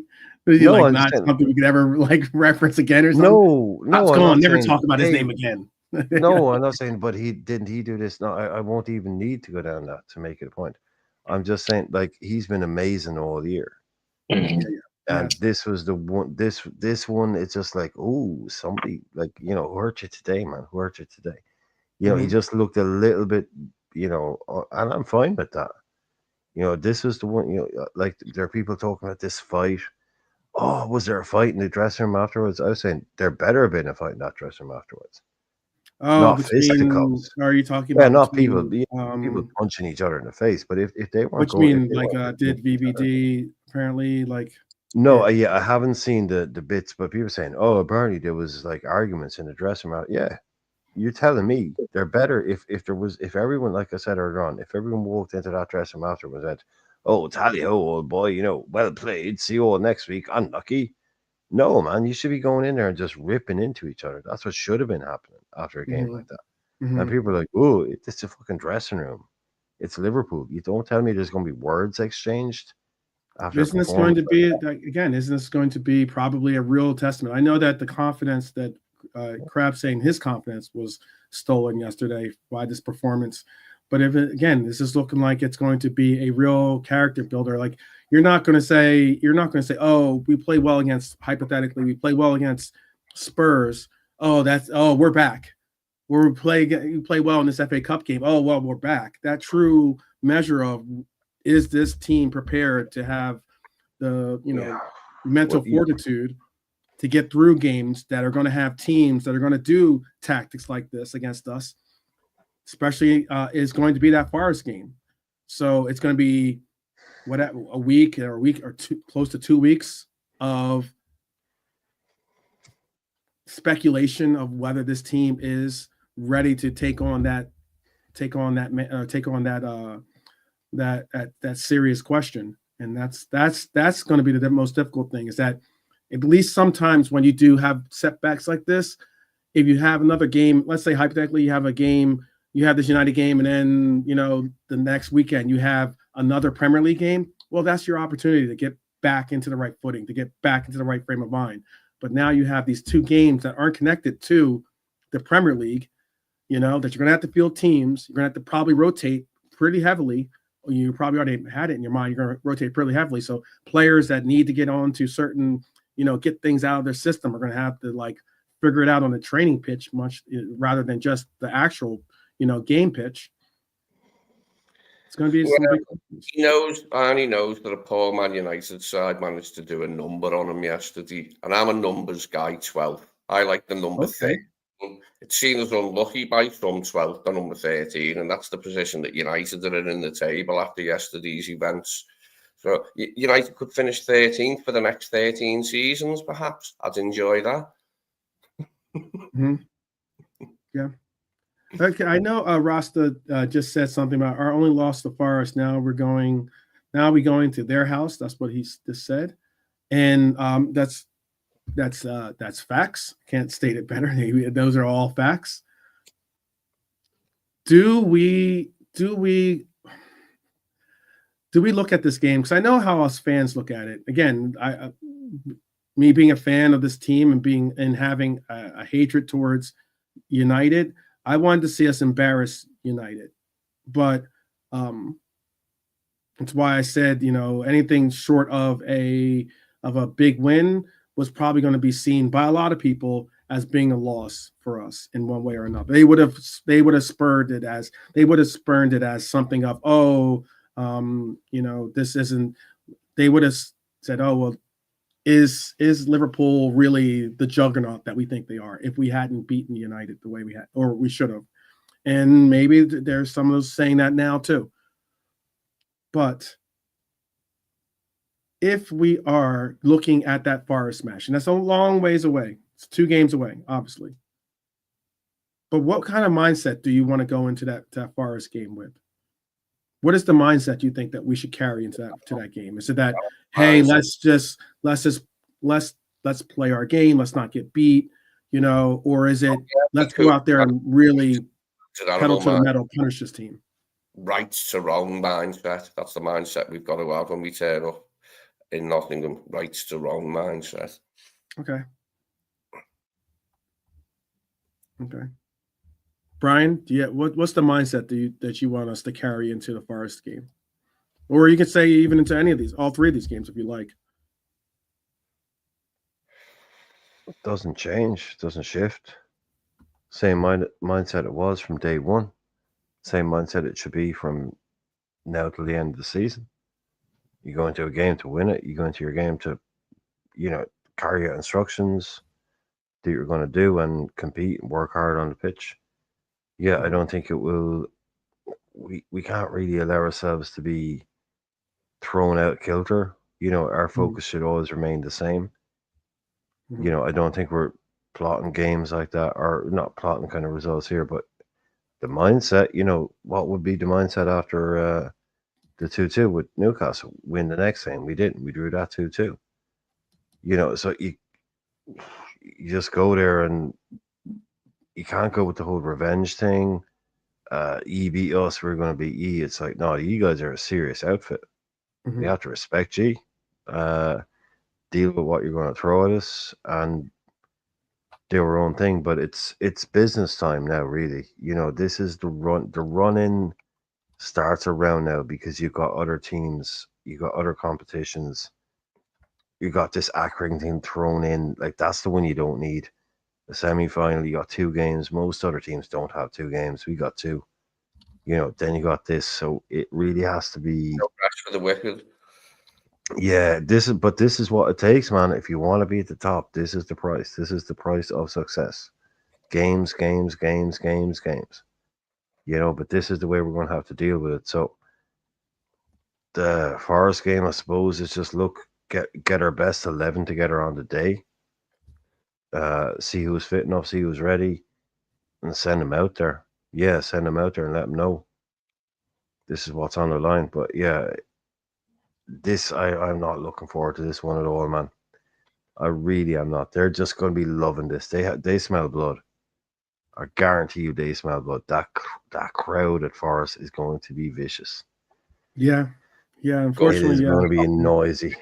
Yeah, noisy and no vicious. No Nunez there. Horrible. Obviously, we spoke on that. No Nunez there to bail us out of this one this time. Considering he was the one that got that 1-0 victory there before, but good players play good in a good atmosphere, don't they? And our good players would step up and rise to the occasion if there's a good atmosphere at Forest on Tuesday night. Yeah, they are currently up in their game. I'd have to see what the score is, actually. I know last I saw it was 3-0, but I'm double check for you. Yes. Oh, it's final, by the way. 3-0. Yeah, that's over. Trust me, Ross. I am definitely aware that Chris Wood is scoring goals, considering he is on my fantasy team. So I definitely know he is scoring some goals.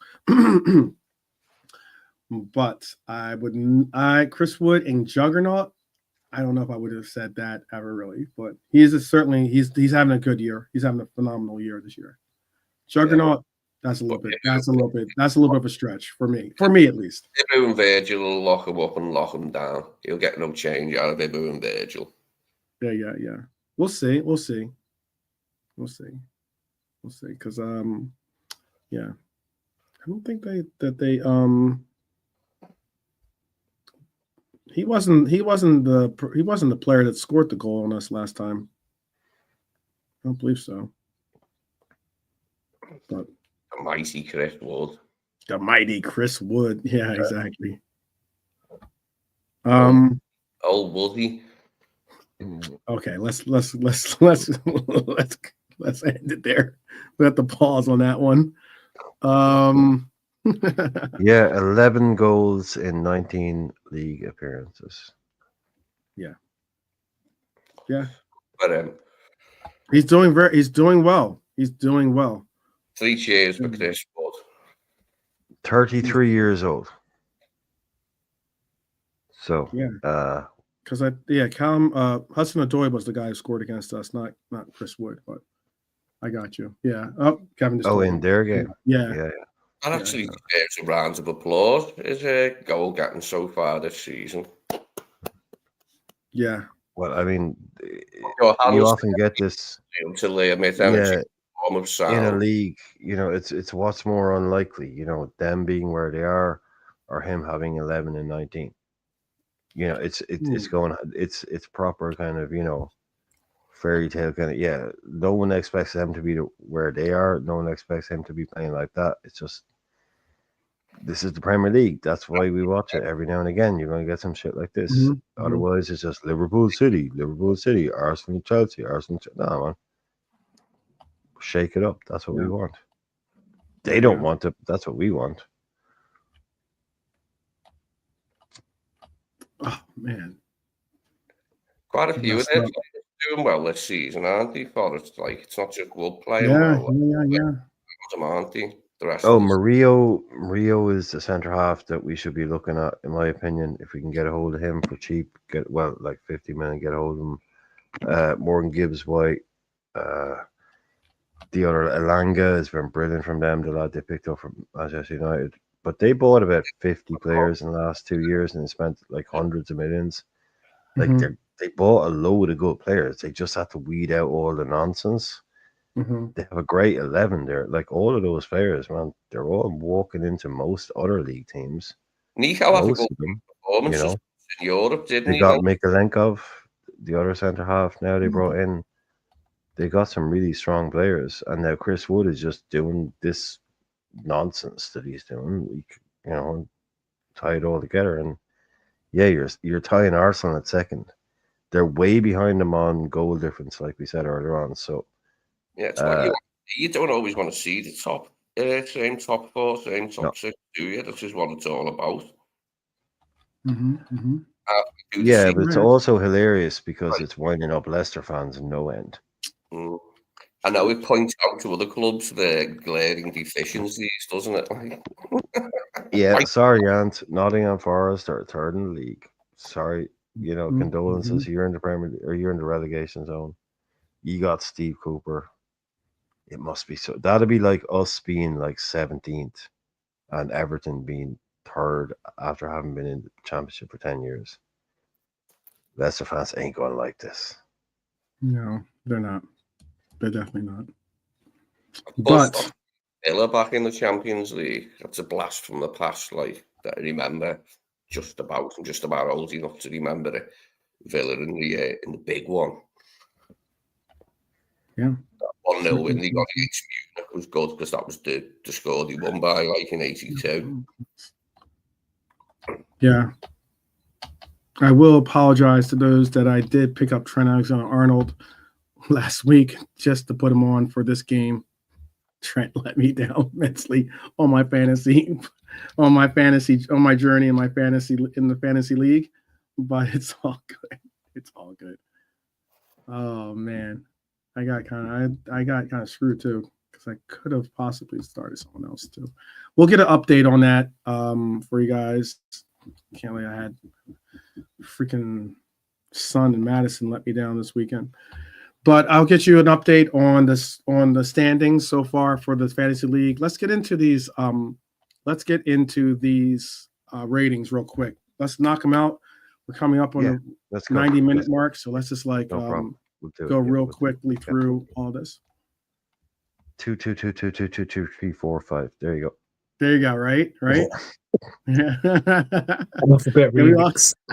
Yeah, I know. There's no one. I'll tell you this right now. There's no one going to get a rating over a 75 on this list. Absolutely no one. At least from me. So, so that shows you how harsh it's going to be. Yes, they're going to get D's and F's. There's going to be some D's and F's, definitely. But let's begin.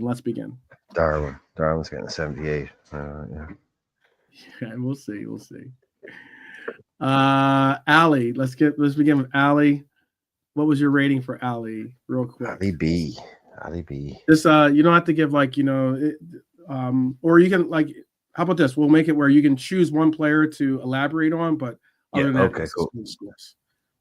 Okay. So for Ali, I'll let's go go. first. I'll Okay. give him a 68. Okay. Milante, what'd you get for Ali? 66, Ali. 60. Okay. And Lee, what would you get for Ali? Don't use up your one slot now on talkie stuff. So Yeah, you got to use up. Yeah, they only got one slot to talk about. So, no pun intended. 68 from Philip. Okay. I had Ali at a 65. So, all right. I'll make notes for this. I can put them in. I'll bump that to a 67, let's say, for Ali. I think everyone has 68, 70. All right. How about for Virgil van Dijk? Virgil van Dijk, our captain. Lee, let's start off with you. 66. Milante? I'll do my elaboration on Okay. VVD. Okay, go ahead. Probably use that up too soon, but it's interesting. Yeah, I know. Okay. Listen, VVD for me is the only player who could come out credit for that game. If I'm honest, if it wasn't for his defending, saving the back line at certain times, we would have lost that game. He did his job; others didn't for me. So yeah, and I know it's a 2-2 draw. So yeah, the individual performances. There's a lot of times that we're going down rights and left, clearing our back line, and he done quite a few clearances. And yeah, agree. 70. Oh, no, 71. 71. Okay. Brian? 70. Lee? For Virgil, 66. Okay. I'm at a 73. So I will bring him down to a 70.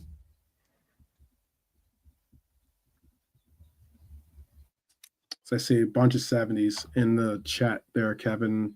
70 from Philip, 72 from Red Armchair Supporter. Philip didn't get one. That was for Ali. And everyone else gave him. Okay. All right. How about for Ibu? Oh, it's the other way. Okay. Ibu.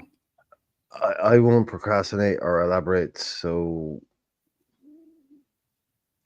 60. Okay. Milante? 50. Lee?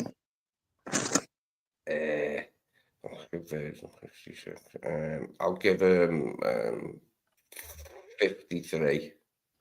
Wow. Okay. All right. I'm hurt and wounded as well. I'm a wounded man. I know. I could see.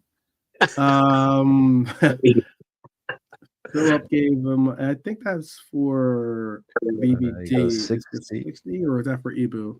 Must be for you. 70 and then a 60. So we're definitely going low. So for this one, no, we're gonna have to give him like he's got like a 60 at least. Yeah. I don't know. Red is going 66 for Red Armchair Supporter. Oh well, he's If he can, lads, even quickly just put like VVD or TA or whatever. When you are doing things, even just one initial would be enough. But two initials. Yeah. There you go. There you go, Lee. I got you, Lee. All right. I'll knock that 73 down to a 60 for Ibu. I will knock it down. That must be the biggest ever change I've seen on a 12-man channel, from a 73 to a 60. I mean, that was because that was my score. I was alone. Oh, I know, but I mean, that's why I that's one of the big, like, you'll be like, people will be like and it'll be like a big show, and then you like drop them 1 point from your thing. I've never seen you drop them 12 points. It's like, yeah, I'm gonna drop that. Yeah, I couldn't. Considering everyone's got him so low. I was surprised to see people drop him so low, to be honest with you. Well, I think he got done. Look, he got done by his own fitness at the end, which is why I kind of didn't go too harsh. I agree with that. I agree with that. It was just that his legs were kind of gone. Really, at the end, it was that point. It was more. That's why I didn't go 2-footed on him. Mm-hmm. You want Alibaba and the 40 Thieves on him. So, how about for Robbo then? Robbo's a weird one. Robbo's gonna be a weird one, I'm sure. So, Robbo, what was Robbo's rating for you, Lee? Bad. It's all bad. It's all doom and gloom. Doom and gloom. Some 61 for Robbo, yeah. Okay. 55 from Kevin. Okay. Nolante? 50. 50. Okay. How about for you, Brian? 52. 52. So 52. If you gave him 52. Latte, what was your score again? 52 and 50. 50? Oh no, 45. 45. Oh, 45. This isn't an auction, but okay, I got you. Don't go back to Atlanta next time. It'll be 4. I know, right? It's a reverse auction for us. I know, exactly. 30. Did you see my mark for slot? It's horrendous. I bet it's going to be. All right, 55 from Kevin, 59 from Philip. I gave him a 65, but I will bring him down to a. I'll bring him down to a. It's got to start with a 5. Yeah, it's got to start with a 5 anyway. Give him a 58. Because I thought, other than the one blemish, I thought Robbo had a standard okay game. I didn't think he was that bad, but I saw nothing went down his side. Yeah. Nothing went down his side. So it was more about, what he didn't have to do. But yeah, it's all about what this guy's side of the pitch went through. This is gonna be fun. Trent looks like he's ready for it. What do you rate our vice captain? Brian, you can get the honors of this one. You can start off. Yeah, I talked about him all day, so I'm not going to do my bit on him. So I'll just say 30. 30. Nolante. 10. 10. Jeez. Wow. Okay, well, that was just like a boom, boom, boom, gut punch right there. All right. Lee, what are you gonna give Trent? 22. 22. So a 10, a 22, and a 30. Wow. 23. 23 from Philip, 20 from Kevin. Actually, even though it wasn't down Robbo's side, like he was still shit anyway, Robbo, like even though nothing went down his side. Everyone was shit, no one gets out alive, do they? Everyone was pissed in yesterday's game, including the manager. Right. Yeah, my 50 is not gonna stand at all. So all right. No, that ain't standing. So for get your that, calculator out. How do you divide that by 17? Yeah, that's coming down. You thought the other one dropped a lot. 23. This one's got to start with 30, maybe. And that's the highest you could probably go. I thought I was going low. I said 30, and I thought I was going, but I knew. Yeah, I'm gonna have to drop it to a 30. That's rough for Trent. You aren't pointing at not pointing at a 50. You're pointing at a 3 and a 0. All right. How about that has to be an all-time low for Trent. Oh, absolutely. That's the lowest score I think anyone's ever received on this show. I think that might be the lowest score. That's not a credit you want to hold, Mr. I want to be future captain on this team. I want to win Ballon d'Ors. I want to be elite. Yeah. That ain't going to do it for you, bro. That's not going to do it. Okay. Late 35 from Trent, but you got around it. Yeah, that'll do. Yeah. That would have been bang on the average. Yeah. So hello to Max. Let's go to Rav. what would you have rated Grav? We'll start with Lee this time. I gave Virgil mid-60s, so I'll give Ryan mid-50s. I'll say it was a 55 for him. Okay. 55. Yeah. How about for you, Galante? Same as Lee, 55. Okay. How about for you, Brian? 50. Okay. Grav got a 50. Wow, you guys went harsh on Grav. I didn't think Grav was that bad, but all right. Grav got a 50 from Max as well. 55 from Philip. Okay. My rating is going to definitely. I know, Kevin. I felt bad. I gave Grav a decent grade. I gave him a 74, but I'll definitely bring it down. It's gonna have to Jeez, be. we're breaking records here tonight, you know. Yeah. Jeez. It's gonna have to be in the 50s somewhere, right? I just thought United made the midfield irrelevant by playing long all the time, so it was hard for him to even get into it.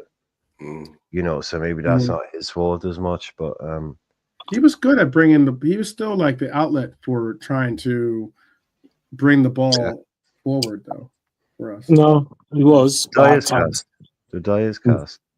Yeah, it's already done. Yeah, I got you. 55. Because that's going to be interesting then. With that said, then it's going to be interesting to hear what you guys think about McAllister then. The little fella. Because I know there was a lot of praise for McAllister. Oh yeah. Yeah. Pocket dynamo. Pocket battleship. Our little cheat code in the first half, you could see Salah was looking for him. He's the guy I'll talk on. So yeah, I think you could see it was an obvious tactic for us to look for McAllister running late into the box, because they play with a midfield 2 and a back 3. They'll be picking up certain people. So it was clear that it's like they won't be expecting Mac. Almost, it's like if he runs through the mid, who's going to pick him up? If he runs at their defenders, so it was quite clear, you know, if he'd scored that goal that Salah set him up for the first hit on the run, it was obvious, you know. It was brilliant to see that he was popping up in there. Very he was unlucky a little bit. So to me, he stood out mainly in the first half. Yeah, not over the whole game, mainly in the first half. But I would go 65. 65. Okay. Big up JK for joining us. We're about 2/3 of the way through. We're like right midway through the midfield. Actually. JK. 12. What could we do with JK? You could quickly go through the scores we're up to. Just quickly give his rating quickly. To catch up with us, maybe. Just go through all the way up. The only midfield we're on McAllister right now. We still got Curtis Jones to do. Quick fire, JK. Okay. Quick fire. Yeah. That sounds like the hip hop album. Quick fire, JK. Yeah. Okay, Alisson 65. We need a backing track. But anyway, go on. Okay. Alisson 65. Trent 10. Renate 60. Virgil 80. Robertson 60. McAllister for me 70. And Gravenberch. Grav, we did Grav, as well. Gravenberch, to tell you the truth, probably about 65. Okay. Cool. 10 for Trent. What did we finish on for Trent? It was 30. The average. Yeah, 30 average. Yeah. But there was 20s. There was some 20s. 10. Oh, there were definitely some 20s out there. Oh, it was 22, 25, something like that. Yeah, but 10. 10. Yeah. Feel bad now. Hard day's night. Hard day's night for Trent. No, it's a hard day's night, man. No, he's got to deal with it. That's it. That's what happens if you want to get Real Madrid. Yeah, it can't be strawberry fields forever, you know. You know, I mean, it can't be 90s every week, bro. There you go. I don't know how many Beatles references we can do, but all right. Let's do lots more. McAllister. McAllister. Did you give your rating for McAllister? Because I see the I said ratings. 68. Did everyone give their rating? Did Lee? I gave him an 80. I did.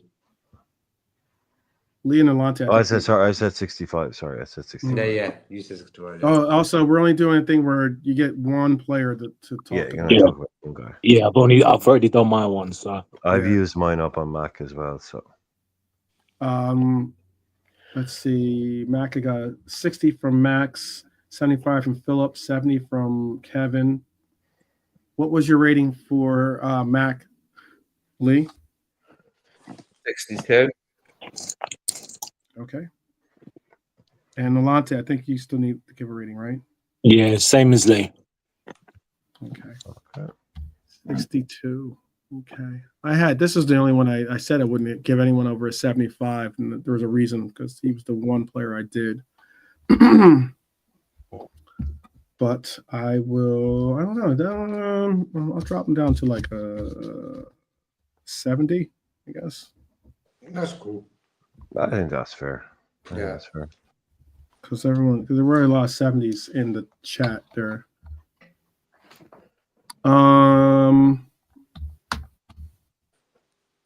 Cujo. Yeah. Yeah. Let's go Nolante, JK, Bride, and Lee. 50. 50. Okay. I'm going to give him how much he gets a week at Liverpool. 15.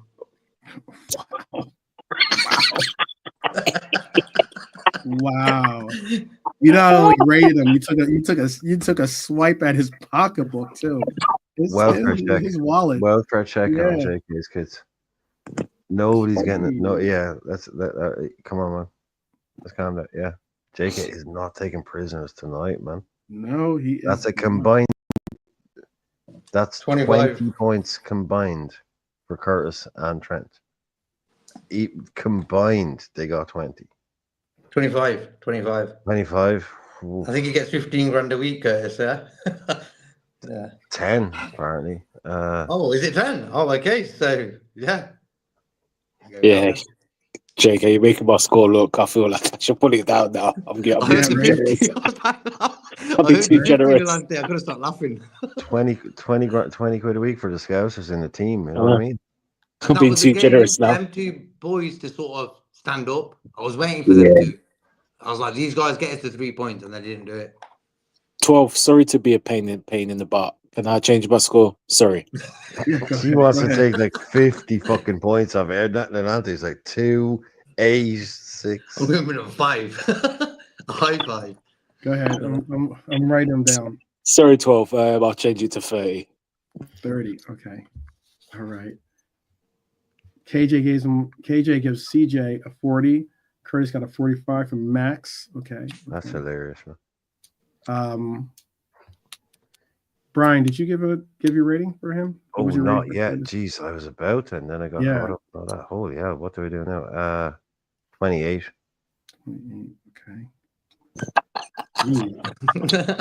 That number just sounded different. 28. Yeah. Random as fuck, wasn't it? Yeah. Lee, what was your rating? Like Ryan, he found it hard to get into the game. Probably out of the three of them, McAllister had the best effort at getting into the game and in midfield. But Curtis was shit. Sorry, Curtis, lads, but you had a bad game there, mate. I'll go as low as, like, I don't know, let's see. 11? 42 for Curtis. It wasn't really his fault, like, specifically that the midfield. Don't start talking yourself. See, Yeah, you always do this. You're like really, really shit. And then you're like, well, actually, no, you want next thing. No, that's your card gone, Lee. That's your one player variation. That's gone now. So it's only JK now. As soon as the numbers come out, it's done. Yeah. What JK is 45? Yeah, 45 from Curtis. For Curtis from Max. 40 from, like I said, from KJ. All right. Philip gave him a 50. Kevin gave him a 50. I gave him a 55. So You I can't would drive bring it down. 55, not tonight. Yeah, I'll bring it down to a cheese. That 10 really hurts. 15 or 10, whatever it was. It hurts. 38. Yeah. Like, 28 Ready in the program. 28 on 5. 10. yeah, if we gave Trent a 30, 38. we gotta give 38, I think. we'll give Curtis a 35. How about that? Okay. Even lower than me. You can't I was go lower. offering you 38. Trent's I was offering you definitely- 38. Yeah, I I think know. people would take 38, but he went 35. He's driving in Florida now. He's driving in the old folks area. He has Yeah, to go exactly. 35. Exactly. He's No, in a residential area. Yeah, he's in a residential area. Yeah, it's 35 only. for Curtis and Trent combined, just shockingly, aren't they? The two scouts have had a bad day at the office. Yeah, No, that's against one of the things Manchester I thought. United at Anfield, people, come on. We talk about these boys loving the extra bits, but these are the extra bits as well.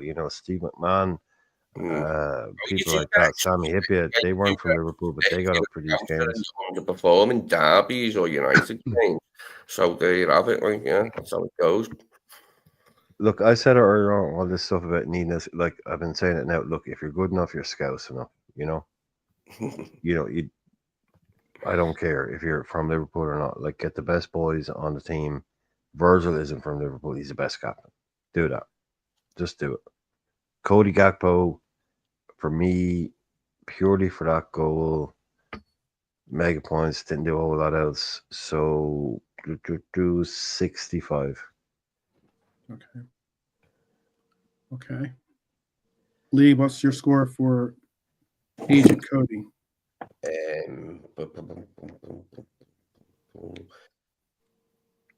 55. Okay. Nolante? 62. Okay. And for you, JK? I'm going to give him a 75 because of that goal. Beautiful. Stunning. Stunning. AJ gave him a 75. Philip gave him a 73. That's 75 from Kevin. I agree. If he hadn't had that goal, he wouldn't have gotten as high of a score as I gave him either. Oh yeah, Everybody's but it's so James good. and It's Trent. worth 10. It's worth 10 on its own. That finish on its own is worth 10. Yeah. Look, everyone's complaining to the finish. 55. That's keeping it I real, would though. have given him probably a 60 if he hadn't gotten that, but he got a 70 Yeah. for me. Making Onana look like a statue in the Louvre, brilliant. Yeah.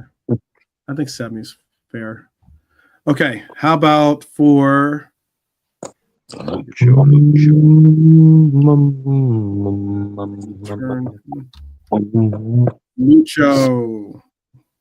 Lucho? I caramba. JK, you can still use your one player to elaborate on the game, so you still got that. We've all done ours. Yeah. You got your Joker. Mhm. I'm one of Lucho's biggest fans, but I'm going to give him a stinker of a mark of 42. Okay. Ouch. See the scores coming in for Lucho. How about for you, Nolante? 30. 30. Okay. How about for you, JK? I'd say 40. Okay. How about for you, Brian?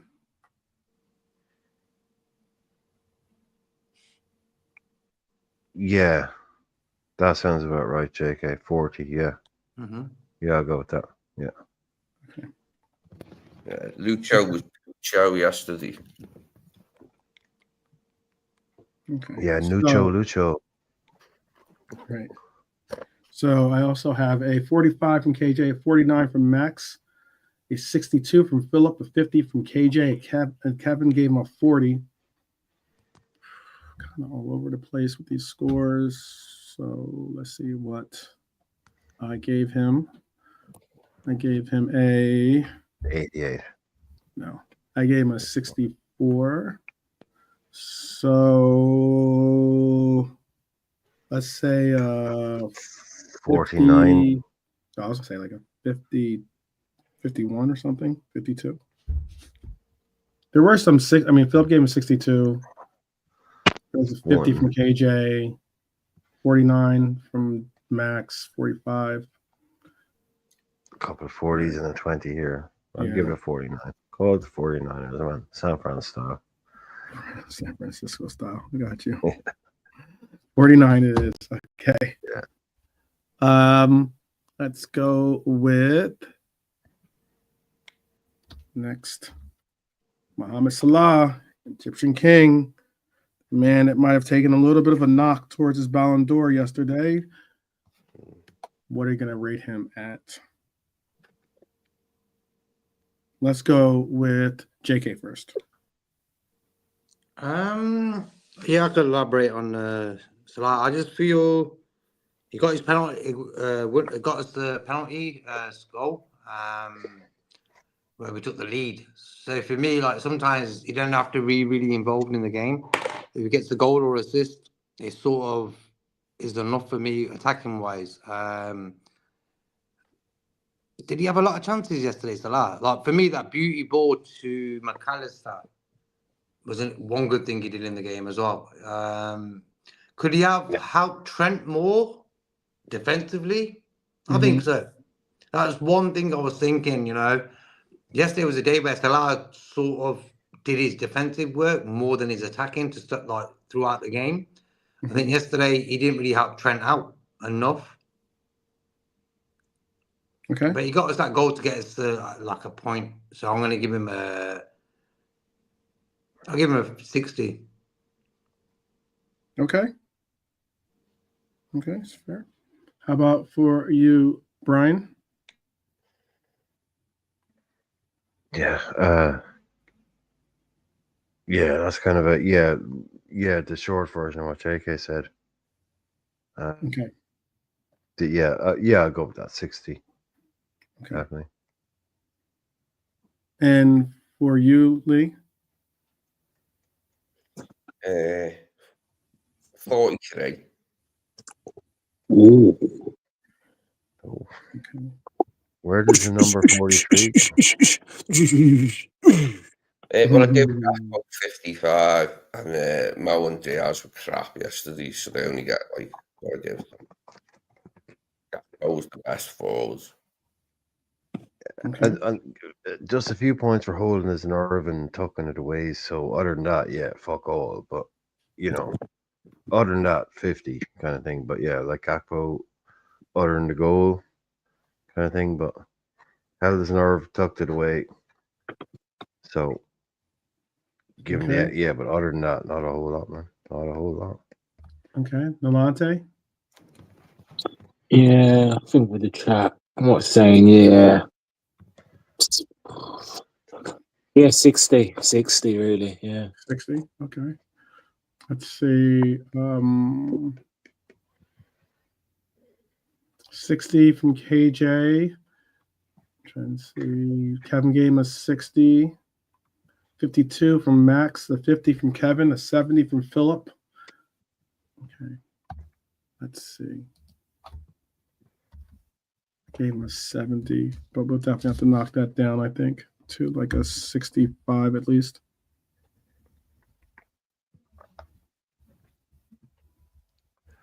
What, 60?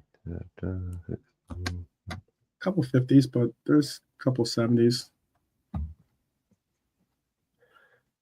Being generous. I think that the goal, the fact that he stepped up, and the fact that exactly. the fact that he stepped up for the penalty kick, and the fact that he's missed penalty kicks before, there's a big pressure moment on him, and he's still and Onana, I think, got a little bit of a piece of that ball, a little bit, got a little, maybe a little. Real close, man. Real he chose the right way. He chose the right direction. It looked like he almost got to it. If that was a little.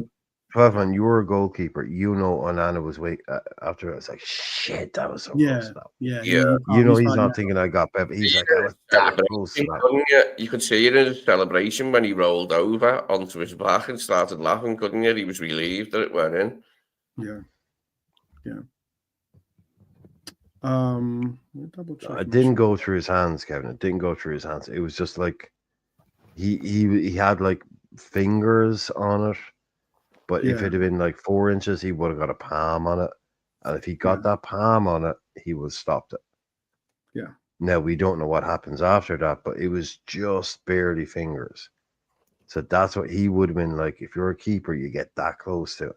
But if you hit that accurate and that quick, if you pick the right way as a keeper, if you pick the right way that the ball is going, you feel that you should stop every goal. Any shot that's taken, you should be able to. You feel like, okay, the hardest part about it is picking which side of the net you're going to dive to. You know, that's the hardest thing, I think. And if you pick the right side, chances are you're thinking half the battle's already done. Now you just got to get in front of it. Yeah, look, if it's buried bottom or top corner, okay, give it to the striker. Yeah, fair play. Yeah. Right, but anything less than that, if you guess right, should be yours. Yeah. Make sure I got all of them subs on here. So let's go subs. Yeah, I got all 4.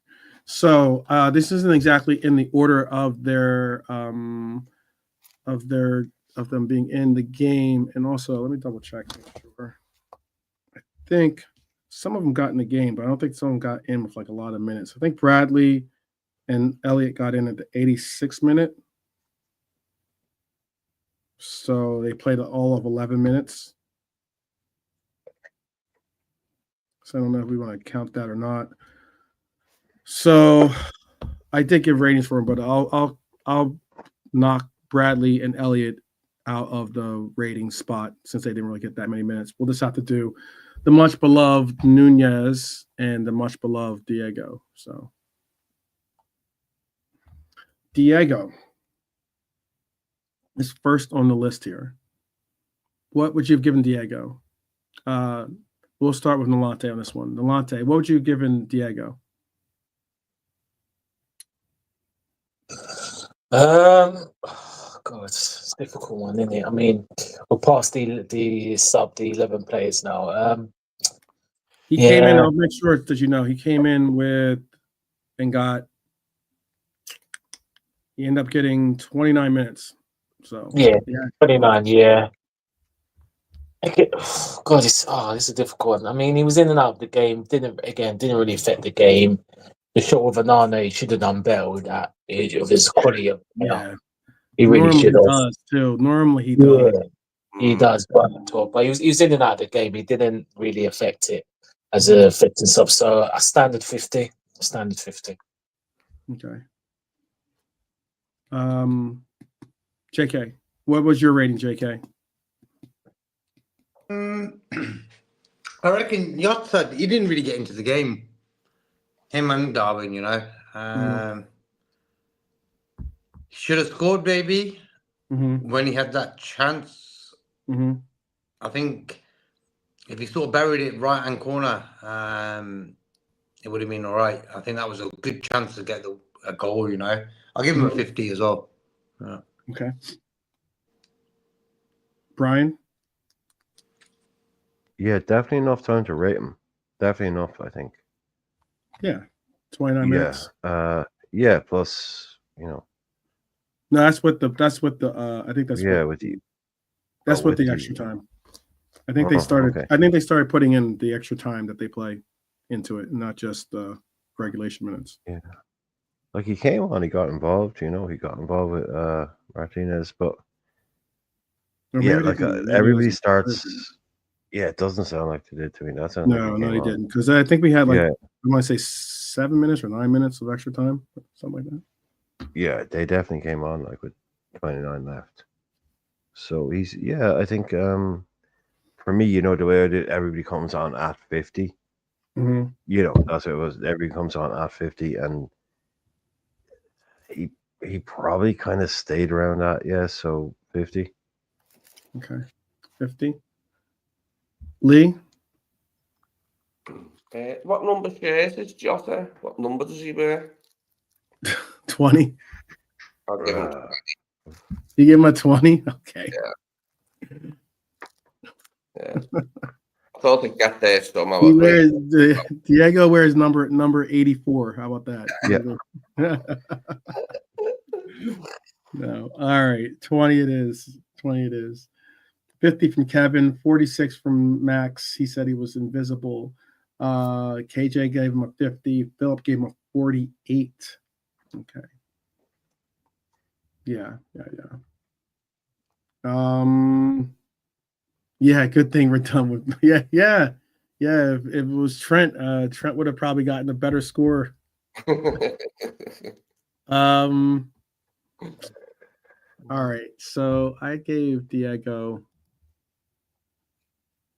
I think I gave him like a 50, I want to say, or something. I gave him a 64. All right, that's a lot higher than everyone else's scores. So let's bring him down to a 50, I guess. Well, I gave him 50, so I'm not going to argue with it, but it looks about right. 46, Yeah, 50, 48, 50. Yeah, that's about right. Cool. And he zeroed in on it, like, but he hit Onana, didn't he? Like, he should have went closer to the post, maybe, but when he's fitter, hopefully he will be doing that. Well, this is Dr. Feelgood. Okay, so yeah, Darwin Nunez. I'll jump into you. I'll jump right into your face. I am Darwin, the bad man Nunez. What are you going to give him, Lee? I give him a good one, actually, for making me laugh with that thing on the list. Okay. I'll give him, let's see, I'll give Darwin a 37. Okay, I'm glad you didn't ask for his number, but okay, good. All right, 37. Entertainment value alone.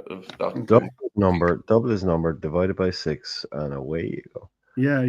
Oh, actually, his number times what? No, it's not times 4. It'd be times 4 plus 1. His number and divided by 6. That's not a good score.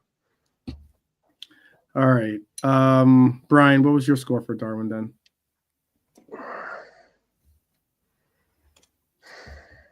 Look, man, you had one shout, man. He's like, come on, just go out and do something, right? Go out and do something. It's like your manager goes, oh, look, you were bad the last year, but just go and do something. It's one of the worst pre-auditions, whatever you want to call it. It's 20. This isn't the player that you get to talk on. Just give him. I know it's 20. It's 20. I'm okay, sorry. Thank you. 20. All right. 20. 20 at 36. I think you said 36. Right? 20. So bad. I mean, the fact that he got. Well, yeah. I'm gonna say. All right. You thought Darwin Nunez played worse than Trent Alexander-Arnold. Okay. No, but he only had less time. Oh yeah, God, can you imagine Can't what go he that would have far. got if he played 90 minutes? I wouldn't go that far. Eesh. Yeah, I want to go that far. I would. I still haven't used my. I haven't used my my card, so maybe I'll use it on this one. I was going to use it. I was going to use it on slot, actually, to be honest with you. So, well, I think shouldn't slot be the freebie for all of us to come on. Oh, you want slot to be freebie? Okay, all right. Everybody yeah, because with the players, because he's just a manager in it. So I got you. All right, so go ahead. What was yours on him, Nalante? What was your score? Yeah, similar to Jar, 50, really. Okay, 50. Okay, JK, what was your score for Darwin?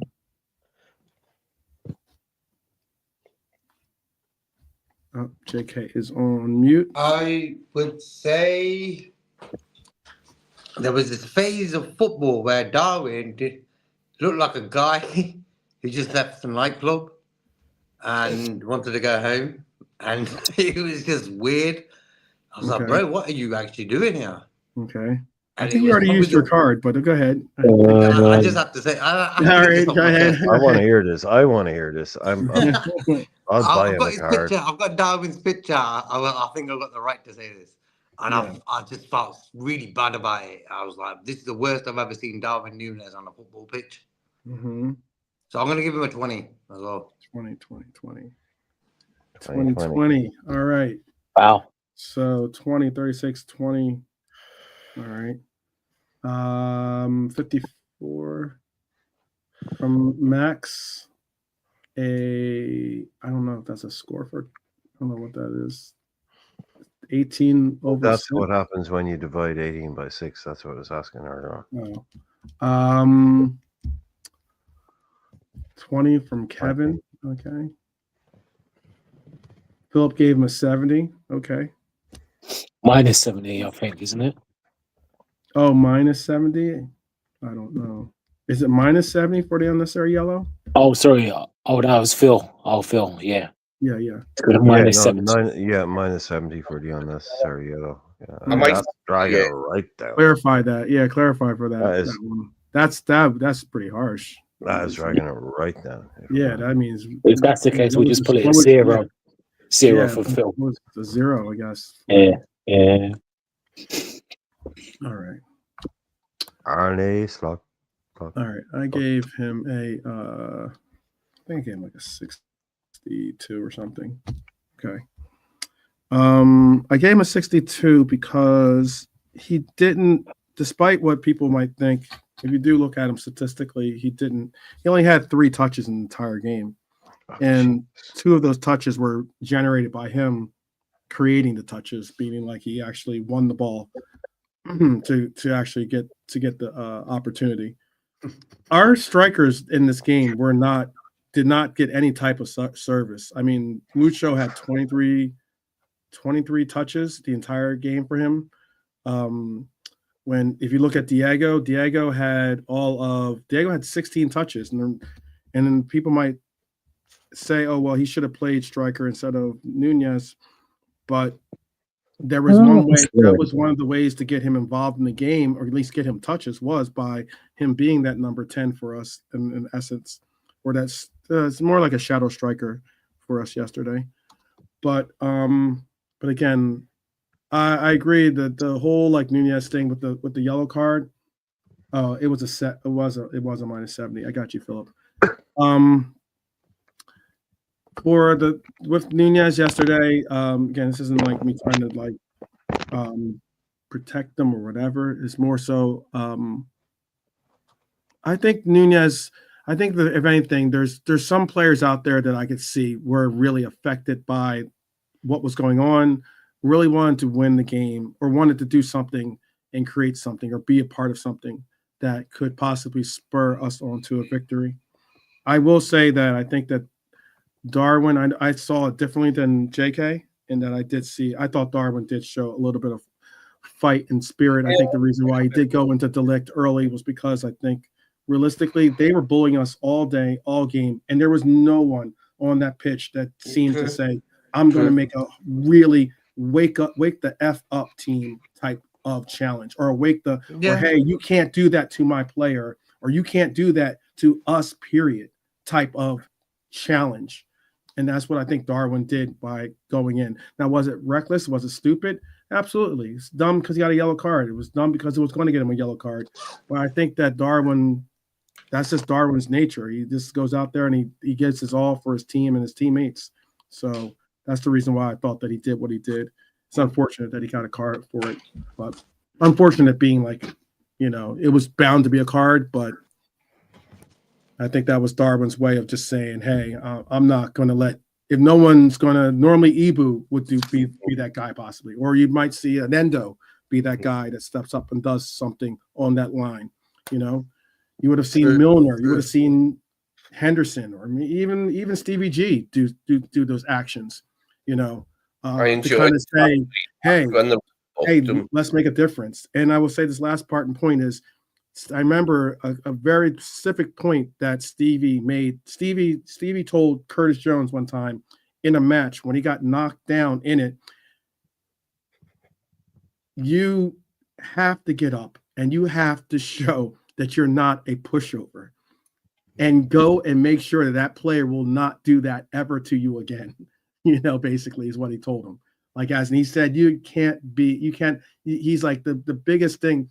One of the biggest statements that he ever heard was Stevie telling him that, because that was kind of like him. He felt like he was letting down one of his role models, one of his heroes down, in that he said to him, you've got to have some real pride and heart to not let you or your teammates get bullied ever. And I think that's the reason why Darwin did what he did. But I will bring down Darwin to a 48. How about that? to show that I am not trying to be. Yeah, it might be the last time we see him against Man United. He just wanted to side off, didn't he? So, I think he understands the fact that like he gets it. I think some of these players do. I think Darwin gets it. I think that I think Ibu gets it. I think that Ibu's a little bit more jovial and likes, but when he gets up on the pitch, it's a different story. He'll stand up. He'll be the person that protects you. For me, McAllister, yep. McAllister, I've seen go into some challenges. It's like he's trying to make us. It's a statement challenge. That's my part. Yeah, exactly. And he did a beauty yesterday. Like, boy, he went straight in, nutmeg the next guy. Yeah. Like, how good is this guy, man? Yeah. What a guy. What a guy. Yeah, there's some players on your. Sometimes you need those players to like, because we were getting bullied yesterday. I mean, like, there's not. We have a lot of finesse players, but I mean, like, not many of them are going to get in people's faces. You know, Diego's one of them too. Diego. Sometimes Salah, even Salah brings. Sometimes, we've seen it with Bernardo when him and Bernardo go toe to toe. You know, like. All of a sudden, you see a side of Salah that you don't normally see, which is like the not so nice guy, you know. So side of Salah. Sometimes you need that. Yeah. But all right, I gave him a 48 to go along with the 20s and the 30s and the likes. So they knock him down. How about that? Let's get into the last. We'll go through Connor Bradley and Harvey, but Arne Slot. Joey G knows it too. You're right, because Joey G is from that old school. Joey G is from the old school when it comes to recognizing that he's not going to let people just have their way with the players on the pitch. There, he definitely will be. He's gotten in the face of. Doesn't matter who you are. He's gotten. We've seen Joey get into the face of Sterling. You know. I remember that little like dust up, you know. He's not gonna. He does not care. You're not. This band of brothers on there. And that's those aspects of the game I really appreciate. But Arne Slot is up for debate here. Let's begin. Let's go Nalante, or let's go Nalante, JK, Brian, and then Lee. Arne Slot, la la la la la la. Arne Slot, la la la. Okay, maybe not. Maybe not today. Maybe not today. Yeah, maybe today is another day to fight and do the washing up and pick your battles another day. Look, I mean, as much as I call the performance pathetic, but at the same time, I have again we're all football fans, and at the same time, we didn't lose the game, so that's a little mini plus. Whether we regard the problem, it does feel like a loss, if I'm honest, to them scumbags at Toilet Trafford. But Arne, look, the game, I don't think he told the players the team lineup. Nothing wrong with it. Well, yes, I mean, obviously, me and 12, we discussed this. Kwanzaa would have started over Ibu. I thought it was a little bit of arrogance from Arne, and if I'm honest, a little bit disrespectful to Kwanzaa because he came on West Ham, and like I said, there's a few when Joey went off, you're thinking, Jared's being a bit off key, but he played all right. He grew into the game, and I wouldn't have rushed Ibu. I don't care if it's Man United, you know. And look what happened. So he kind of made the error for my mistake and a bit of arrogance. The team obviously didn't perform. We can't help the players with that. But I think tactical things he could have tweaked in the second half. It didn't change. Again, with the substitutions, he could have gone different personnel, in my opinion. And Trent should have come off. But so at the end of the day, we didn't lose, but he needs to do better. So I'll give him a. Oh, God, this is hard. 54. Okay. JK, you can elaborate on this. We're doing an elaboration on since he's not a player. Like for me, Slot, I would have done what you guys said about the Kwanzaa one. I felt if you wanted to give Kanate 15 minutes at the end of the game, chuck him on. You know, if you want to defend the lead or something, I would have started Kwanzaa. Other than that, I think they got the team sort of right. Szoboszlai and Jones were the only sort of thing that I could have said, yeah, but Szoboszlai was ill, so it don't really matter.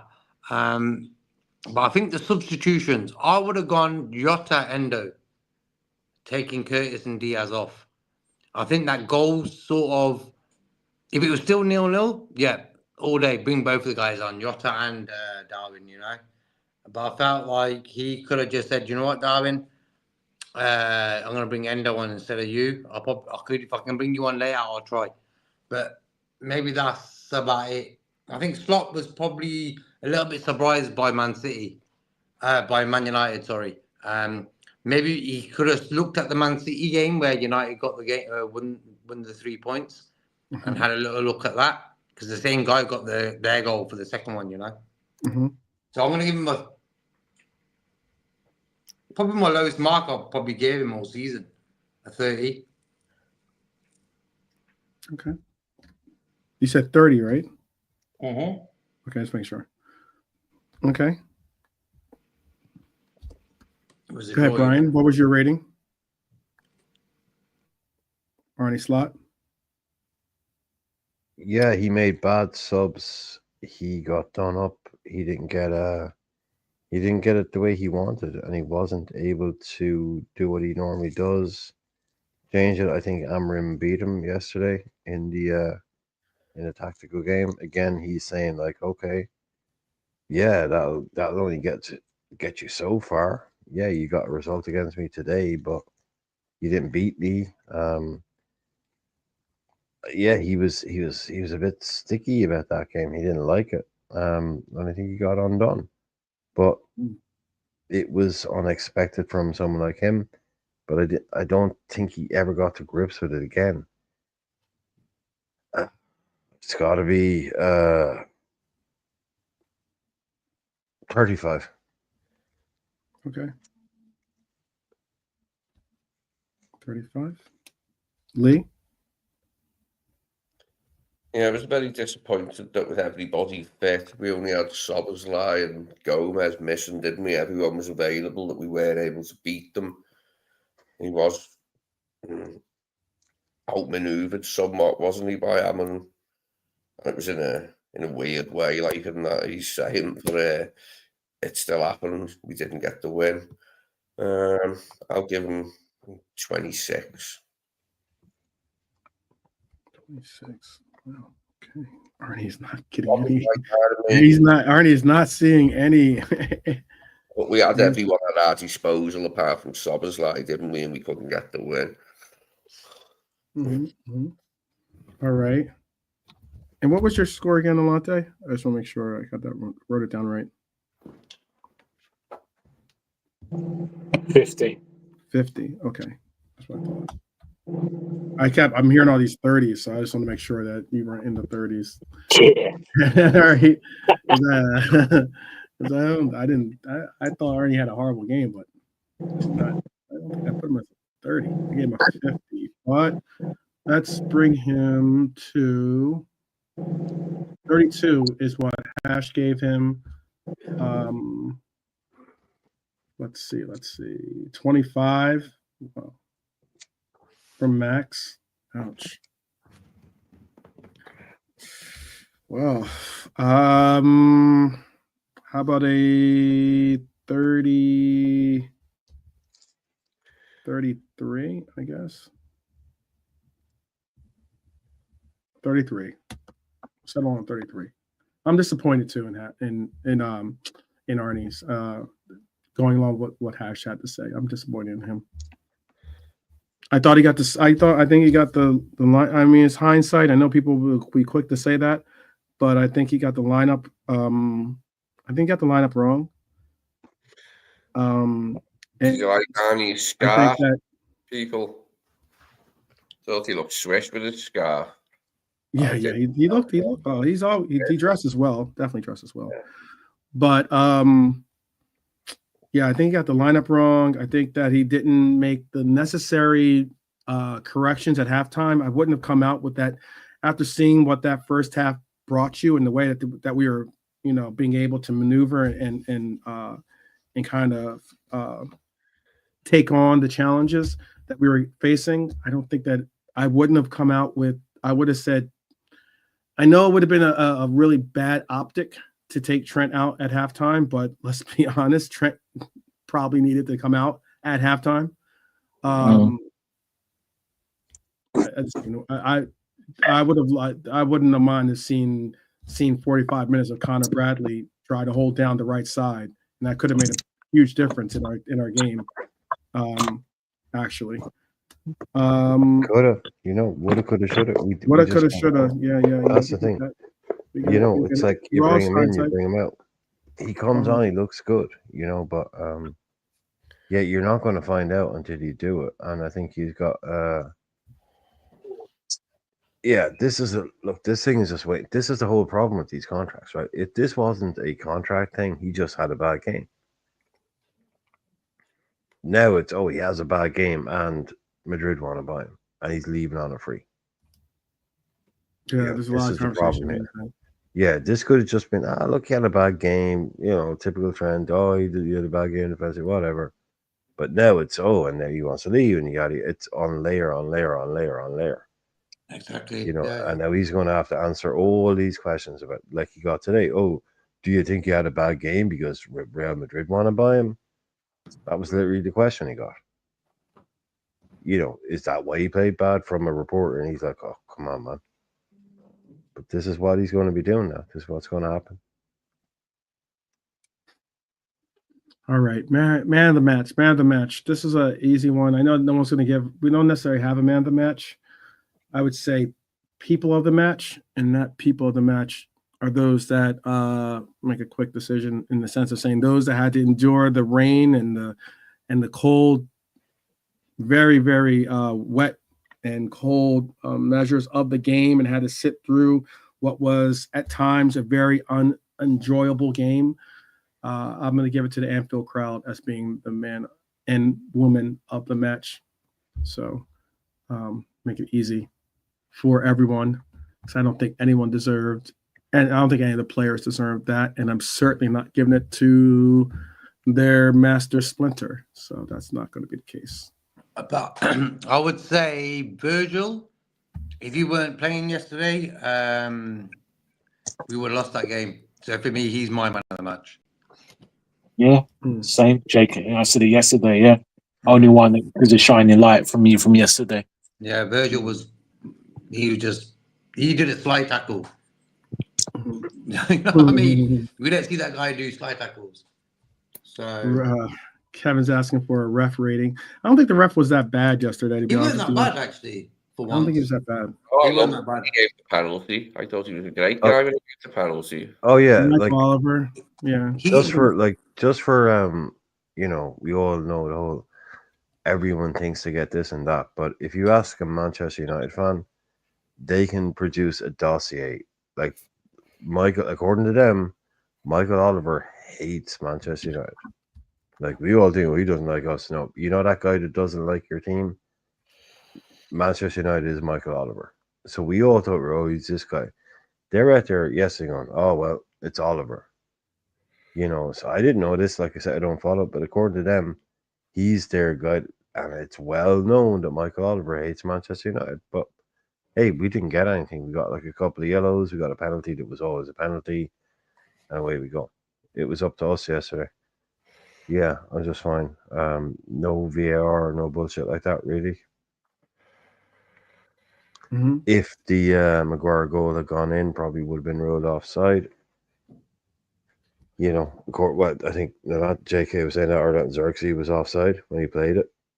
So I agree. Yeah, I agree with what Kevin's saying. I mentioned that too. I think that it was notable that not only did Michael Oliver miss the handball, which was a blatant and obvious handball, he also his own, even his linesman missed it as well. So basically all the officials on the pitch didn't think that was a handball. It took VAR. No, they didn't see it. They didn't see it.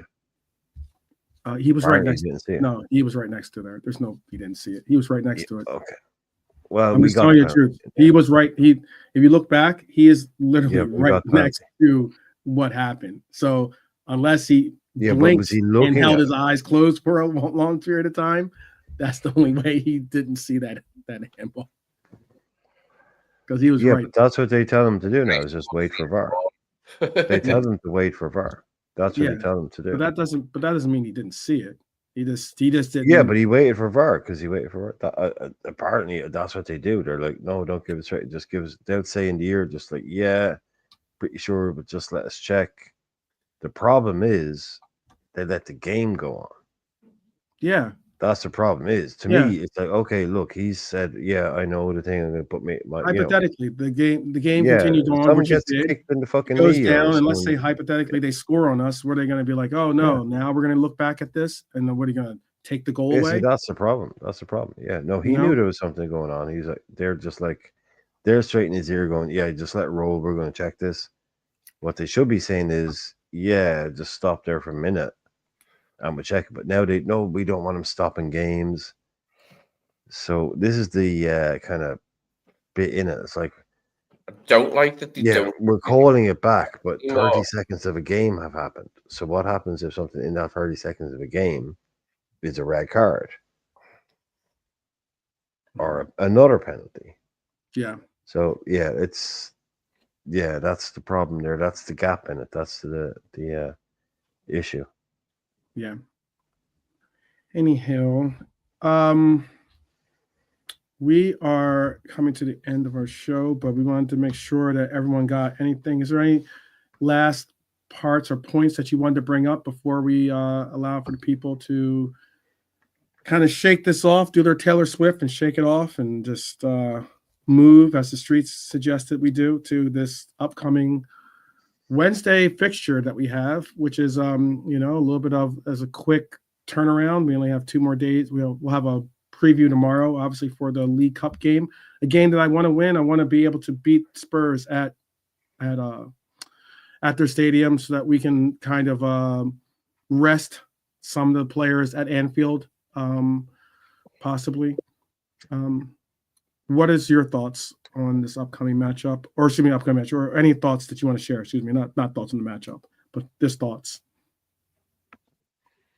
Let's go with JK first. Is there something that you'd like to say to the people, or any last minute thoughts or something like that? No, just get ready for the Tottenham game. Okay. Yep, let's win it. Thanks for the chat. Mm-hmm. I'd have to check on that for you, Kevin. I don't know about that. I know that the people were. I know I did see some episodes or content creators bringing up. Obviously, I saw Terry bring up, one of his headlines was Arsenal was robbed or something along those. I think something like that. Just like, all right, man. Just why don't you just admit you're a Gooner? Like, just admit that you like the Gooners. Jeez, I'm just joking with them. Just joking with you. But I don't know if they did. Maybe someone on the panel have an answer for that.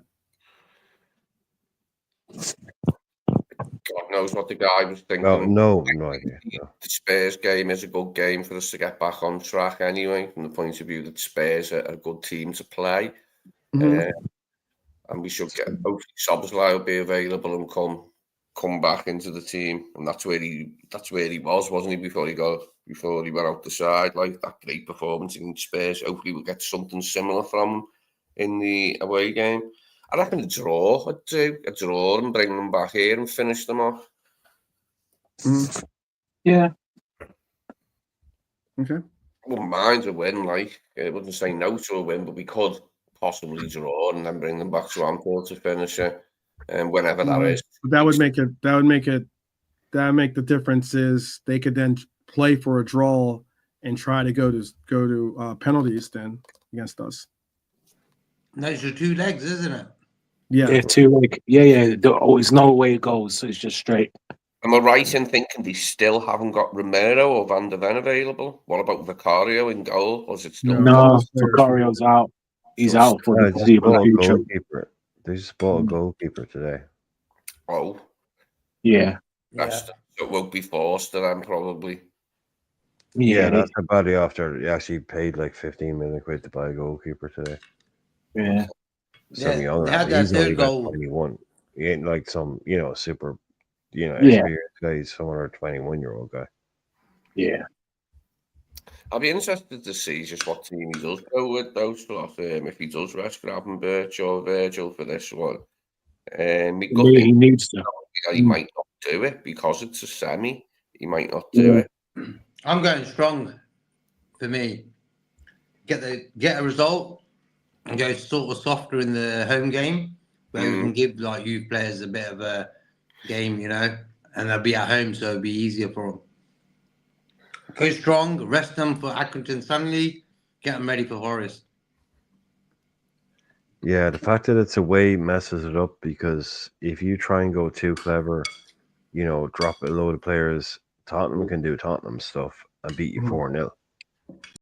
Then you ain't got that second game is irrelevant then. You don't want to go there and they play everybody, turn on the style, Kulusevski, Madison. You're like, no, I think he's going to go there strong and then see what we do in the return leg, because you could be kind of out of the game before you can get him to Anfield if you try and be, play dope or not dope, but Morton and Elliott and all these boys. Trophy, won't he, Arnie? I think he'll go. I think the only thing I'll do, I think he'll play Endo, because I think he does that slot thing or Klopp thing where Endo has played all the EFL Cup games. So I think he'll continue to pick him, even though it is a final and semi-final. I think so. You can put him in, and then maybe other than that, like a Bradley for a Trent, a Simicast for a Robertson, and that's it. Who I think BVD starts. Go in for. Would you play Ibu? Yeah, a VVD and Kwanzaa. VVD and Kwanzaa. I don't. I don't think he goes Spurs Ibu. game? Yeah, I think he starts VVD. I think he starts Endo in the middle, maybe a Mac and an Elliott. I'll be as.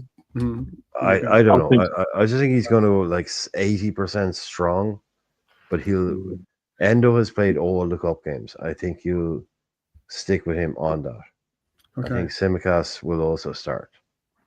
I think it's a good excuse now to be able to drop Trent and bring Bradley in and say, "Oh, we're not dropping him. It's a cup game." Well, okay. So that's what I was going to say. Is that I think I would drop Trent for this game and play VVD, and then I would then play Trent. Yeah. And this might sound wild, but I would then play Trent for that FA Cup game and drop VVD, and then drop VVD. Oh, there's no way VVD plays against Accrington. No way. No, thank you. Stranger things have happened, but. No, you don't want that. No, there's no way I want that. I wouldn't expect to see in the Accrington game quite a few of them. No, they all should be rested. I don't want to see any first team mode starting Accrington, otherwise I'll be worried. Because we haven't seen an FA Cup squad yet. We don't know what that looks like.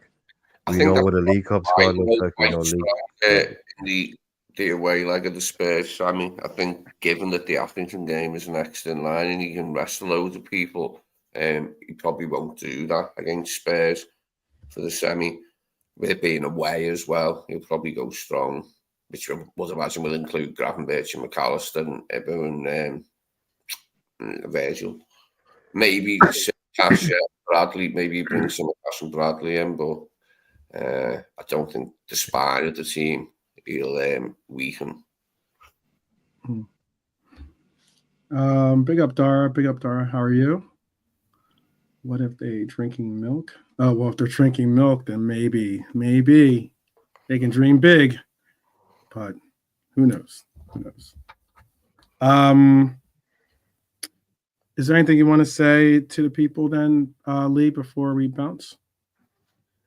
Just thanks for being here, everyone. Thanks for your contributions. See you again. Okay. And wait, Brian, you gave your final thoughts, right? Mm-hmm. No. Mm-hmm. Yeah, I think so. Yeah. Okay.